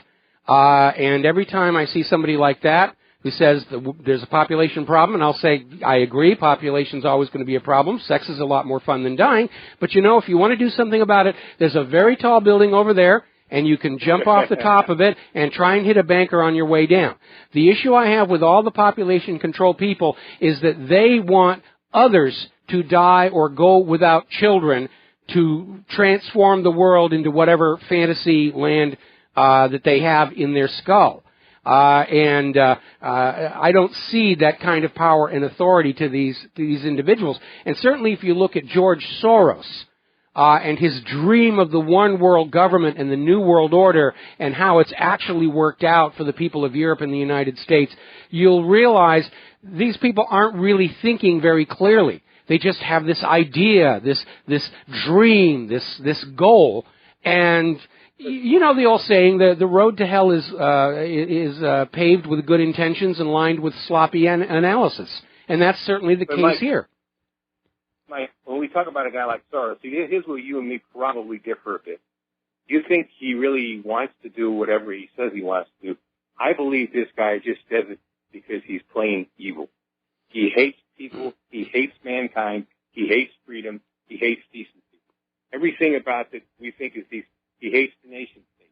He hates everything. And that's why I think he does it. I think that man is plain, pure evil. And I mean, he's one of the most evil men in this world. Okay, we just got an email from Satan saying Soros is doing this all on his own. You're not blaming me for this one. I also think companies like Monsanto and Goldman Sachs, especially Monsanto, probably Goldman Sachs too, are plain evil. Plain and simple. There's no other way of doing it. They're greedy, yes, but they're evil. Because the things they're doing to people, I think somebody like Bill Gates, who's pushing to get these poisonous vaccines into people, I think he's evil. So I think there is evil in this world. Now, whether you want to say it's governed by Satan, or if you want to just say that the human mind just creates this kind of evil, but either way, there is evil in this world. Well, it's important to remember that in their minds, they're not evil. They're serving that high, noble, holy purpose. Got to let you go here. Got to let you go, Mark. Got to take a break for commercials, and we'll be right back. And aloha, America. Welcome back to our show. We're talking about computers. Now, if you rent a car, and occasionally we all do, and you get the one with all the bells and whistles, you might be tempted to plug your phone into your rental car. But the Federal Trade Commission is now warning that plugging your phone into a rental car that's connected could open you up to having all of your data taken. Your text messages, your web browsing, your personal contacts, your location can all be siphoned off. These cars' computer systems have very, very poor security. We've already seen computer experts demonstrating how easy it is to literally take over any car that has an auto parking system and take over the accelerator, the brakes, and the steering and possibly cause an accident. And certainly when I rent a car and then next time I have the means to buy a car, I don't want any bells and whistles on it. I don't need Bluetooth. I don't need Wi-Fi. GPS mapping, yes, that is good. And a backup camera, that's good. Other than that, no, I don't want any of this other stuff. Now, YouTube is drawing criticism because they have revised their community standards. And if you make a YouTube video that is controversial, they will block you from monetization. A lot of people who make YouTube videos are earning money from those videos because ads are shown on them, and you can make money from that. But content creators are up in arms because people who've created political videos are now being declared inappropriate for YouTube. And YouTube has gone on a binge of withdrawing monetization from YouTube content creators. Now, that's not a big problem for Claire and I because YouTube has never allowed monetization on the videos that Claire and I make. Like in times of war. Apparently, that's very offensive to certain people. The one we did about the food program at St. Elizabeth's apparently offended somebody. So, remember that coffee mug that we sell over in our store? The fastest way to bring down a dictatorship is to force them to act like one where everybody can see it. And that's what's going on here right now. Whether it's the firing of corporate media people who are refusing to toe the line that Hillary is perfectly healthy, economically punishing content creators, it's out in the open that we live in a dictatorship now.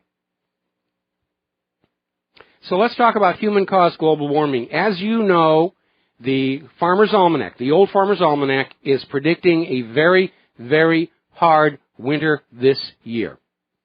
And we're already seeing snow start to come, certainly across parts of Canada and even here in the United States of America. Northern Europe, the winter sports venues are opening early. They're having a really good time up there. And still they're out there, human-caused global warming, we've got to deal with all of this stuff because those are bad, evil people. Now, there's an article, and again, it's a YouTube video. The exact dates have been calculated for the grand solar minimum cooling. And apparently the IPCC tried to suppress this. Now, what do they mean by the grand solar minimum cooling? What it has to do is the realization that the sun goes through cycles of activity. We all grew up being aware of the 11-year sunspot cycle and the 22-year magnetic cycle. Whether there were longer cycles or not was kind of hard to determine because we've only had the means to scientifically study the sun for about 100 years. Cycles that are longer than that would be oblivious, but scientists have made a lot of progress and determined there are additional solar energy cycles. And they're all lining up on the minimums in the coming years. And that means we're going to see a new little ice age. But of course, we're not supposed to be made aware of that. We've got to be told that human-caused global warming is a terrible threat. July was the hottest month on record, and the shrill propaganda is out there. We'll be right back. And aloha, America. Welcome back to our show here. Now, we're talking about human-caused global warming. And remember where I said that no matter what happens, everybody's going to be looking at it and saying, how can I use this to serve my agenda? Apparently, over at London City Airport, Black Lives Matter protesters got past security by literally sailing across in a dinghy to reach the tarmac and set up a protest on the runway, bringing traffic to a standstill, claiming that climate change is racist. I'm not kidding you. That was their whole situation. And by the way, the protesters are described by witnesses as mostly white and middle class. But they're out there supporting Black Lives Matter because climate change is racist. I can hardly wait to see this winter when they start making up the snowmen, and Black Lives Matter are going to be out there pointing at the white snowmen saying, it's racist, it's racist, it's racist. It's amazing here. All righty, President Obama is now comparing himself to Teddy Roosevelt. He's trying to absorb that mantle of love for the environment and nature. And basically, he's using that to say, we've got to stop human-caused climate change. We have to protect the world exactly the way it is. Now, I want to hit a couple of points one more time. And take notes, there'll be a quiz next period. Climate always changes. It always has, it always will. It's been changing ever since the earth was created. It'll go on changing long after humans are gone. In fact, we would not be alive on this world were it not for changing climate. Because changing climate produced our blue oceans and our atmosphere and the oxygen. It's always changing, and life will evolve to adapt to whatever the environment happens to be. This doom and gloom stuff is complete and utter nonsense. So, Obama was out here in Hawaii last week, and he was out there expanding this maritime national park out by Midway Island, which hardly anybody ever gets to. And he's out there trying to wear the mantle of President Theodore Roosevelt, who was a great lover of nature. But you know something? Theodore Roosevelt's idea of nature was going on out and shooting animals. He loved to hunt in Yellowstone. Shot a grizzly bear there, was stuffed and put on display in the White House. This idea that the climate of Earth can be locked into a particular configuration is nonsense. Climate on Earth is controlled primarily by two things. Solar energy output, which is heading into a low period, and the changing shape of the Earth's orbit, which goes from circular to elliptical and back. You also have precession, just which way in the sky the North Pole is actually pointing. And unless and until Al Gore and President Obama and the rest of these people can actually put a thermostat on the sun or shift the entire Earth in its orbit, there isn't a thing they can do to stop climate change, no matter how much money they take away from you. or how tightly they control your lives. They're delusional. They know it's a big fake. It's all about the money. Carbon taxes, carbon credits. It's all about justifying more control of your life. Oh, your lifestyle is threatening planet Earth. You have to go live in a grass hut and burn cow patties to cook your food on, and then you'll be in harmony with planet Earth. That caller was absolutely right. If you've never read it, Tom Clancy's book, Rainbow Six. The title was a little off-putting for a lot of people until you understand why they chose that name. But it's a good book to read. I think, if I recall correctly, it's the last one he wrote without a ghostwriter. After that, they kind of went downhill. And the other one would be Michael Crichton's State of Fear. There's your reading assignment for the coming week. Head on down to the used bookstore and grab those. In fact, I may go buy copies and reread them again. They're very, very good. And it's kind of interesting. Michael Crichton took a huge amount of flack for his book State of Fear from the Carbonazis, to the point where he stopped answering emails and he literally took it off of his website because he was getting harassed and threatened. How dare you question the most holy revealed dogma of human-caused global warming? But Michael Crichton was a great writer and a great filmmaker. And by the way, it looks like J.J. Abrams is doing a remake of Crichton's Westworld. The original Westworld was the first movie directed by Michael Crichton. Yul Brynner, and they're doing a remake of it that looks very slick and glitzy and big budget and everything. But Michael Crichton began as a medical doctor. He comes from a science training. Every one of his books were very heavily researched to make them as accurate as possible with the available technology. And every one of his books I've absolutely loved. There was one he did called Airframe that was addressing the problem with offshoring of American jobs, which is why it never got made into a movie. That would have been a great movie. I mean, now that Tom Hanks has done the one about the Hudson River plane crash, maybe he ought to look at Airframe as the next one for him to do, because that's an important story. But it's all a scam. I think we live in a matrix. Like the one in the movie, everything presented to us on all these little flat little screens and in the headphones, it's all contrived illusion to blind us to what is really going on.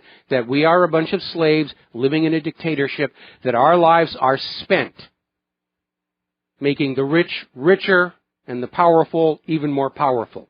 That our children are sent into foreign wars to be killed and crippled, all for the sake of a paper currency. Now, speaking of going into wars, there's another documentary out there. This goes back to 2005, but it was worth a link. And it's called Beyond Treason 2005. And this relates to people who were in the first Gulf War, all the way back in the 1990s. And a lot of these people, these veterans, came home seriously ill. It was called Gulf War Syndrome. And, of course, the official U.S. government response is, oh, it's just in their head. They're just making it up. They want free VA benefits. There's nothing wrong with these people, and we're not going to pay their medical bills. Well, this documentary lays out a case, and it's a long documentary. You probably need to bookmark it and save it for later. But this documentary points out the fact that when our soldiers are sent into foreign countries, they are given lots and lots of shots. And very often, these are experimental medications that are not even approved for use in the domestic market. And in particular, they're talking about an adjuvant in those vaccines called squalene. And squalene has toxic effects that basically line up with the symptoms of Gulf War syndrome. Now, the U.S. attitude about it is, when you're in the military, things like this happen. You should expect this sort of thing will happen. During the open-air tests over Nevada, they did one where they wanted to demonstrate how quickly armed troops could exploit a breach in the enemy lines created with a tactical nuclear weapon. And so they got all these guys out in the desert, and they set off an atomic bomb, and they sent these troops into the aftermath of the atomic bomb to take the high ground. And all they had for protection was sunglasses. And in the coming years, these soldiers all came down with massive cancers, leukemia, and the government denied any responsibility, saying these things happen when you're in the military. And if you are the parents of a military-aged child, you should be showing them all this stuff and reminding them that the courts of the United States of America have already ruled promises made by military recruiters are unenforceable. If they get your kid to sign that contract by promising he's going to be a fighter pilot and he winds up spending the entire war peeling potatoes, there is no legal recourse. All that matters is the signature of your kid on that contract that commits him to the military. Just like the corporate media, they're allowed to lie. We're just supposed to understand and accept that, going right on in. Now, out in California, they're still dealing with a huge drought problem. Nestle is paying only $524 to extract 27 million gallons of California drinking water, which is then put into plastic bottles and sold back to the people of California and the United States for $2 to $3 a bottle. And even more interesting, they're still working from an expired permit. They don't even have a current permit to be doing this. But they share the money with politicians, and so it's okay.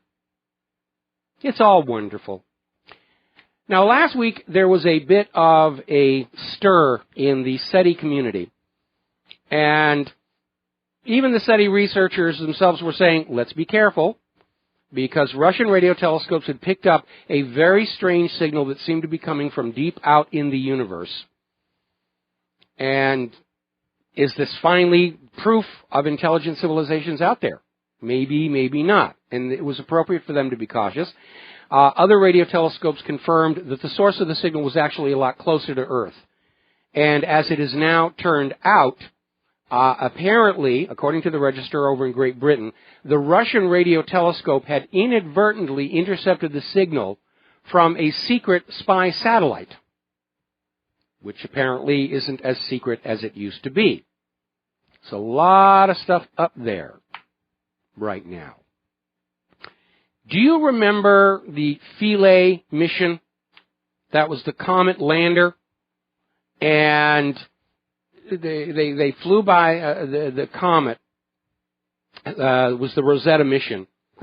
And they deployed the Philae lander. And the little hooks that were supposed to grab onto the Comet didn't work. And it bounced and bounced and bounced and bounced. And it wound up, nobody knew where. And it sent back a lot of information and a lot of pictures, but because it was in this deep crack without a lot of sunlight, eventually the batteries went dead. And there was a brief moment where they connected with it as it came out really close to the sun and got a lot of sunlight on the solar cells, but it was still considered lost.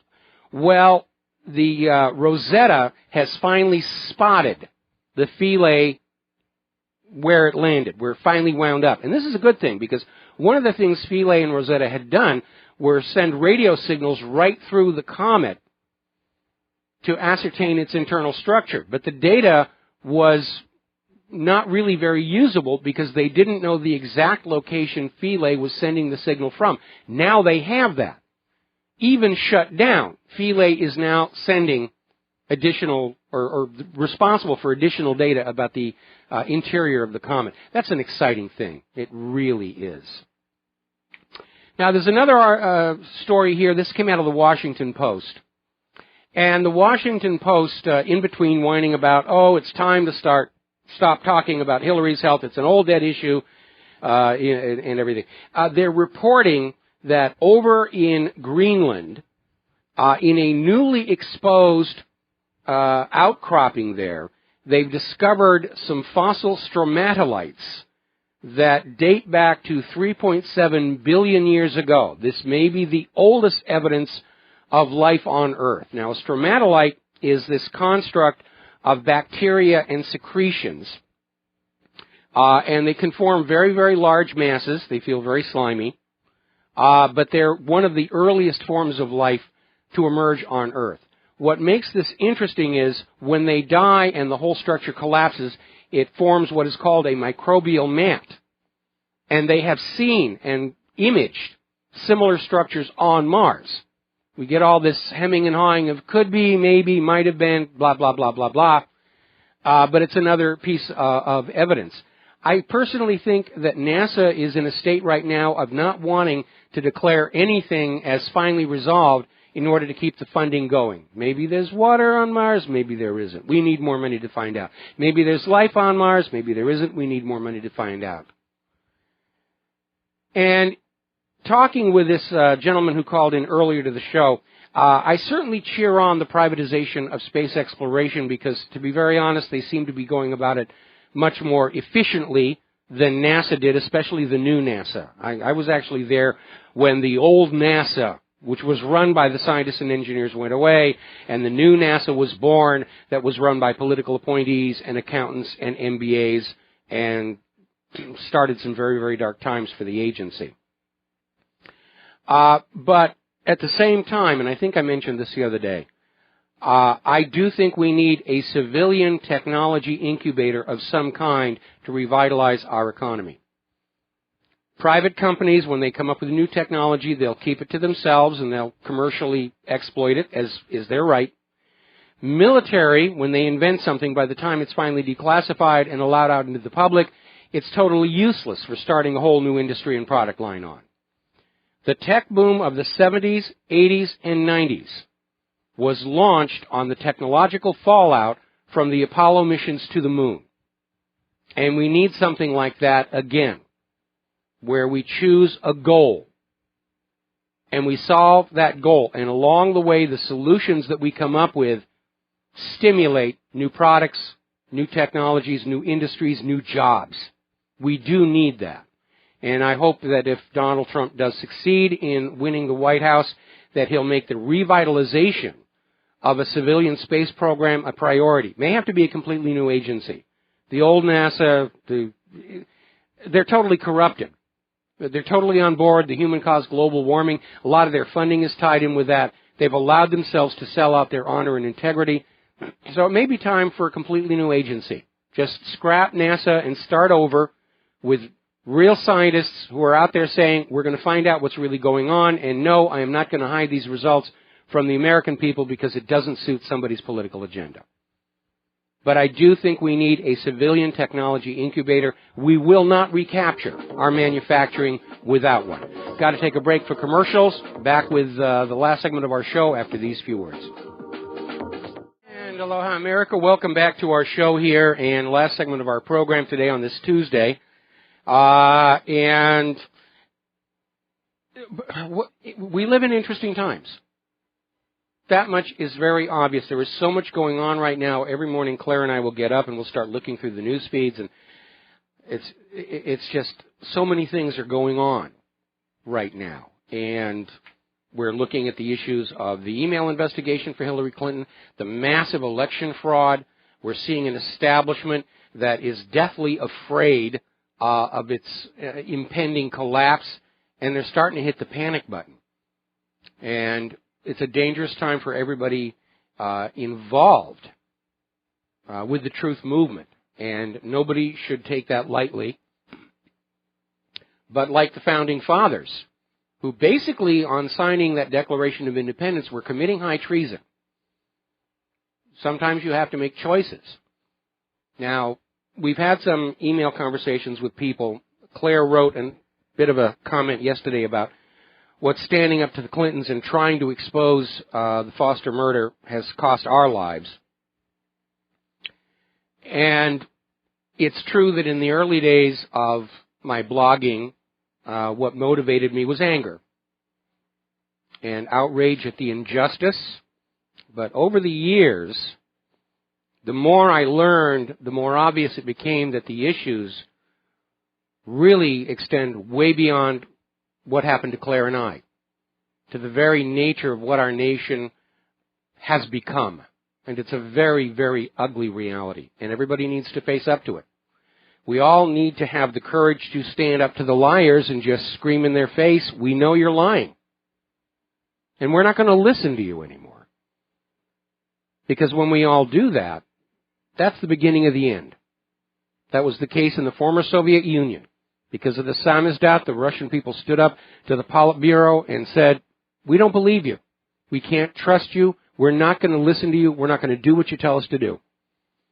And the Soviet Union became a government that simply could not function any longer.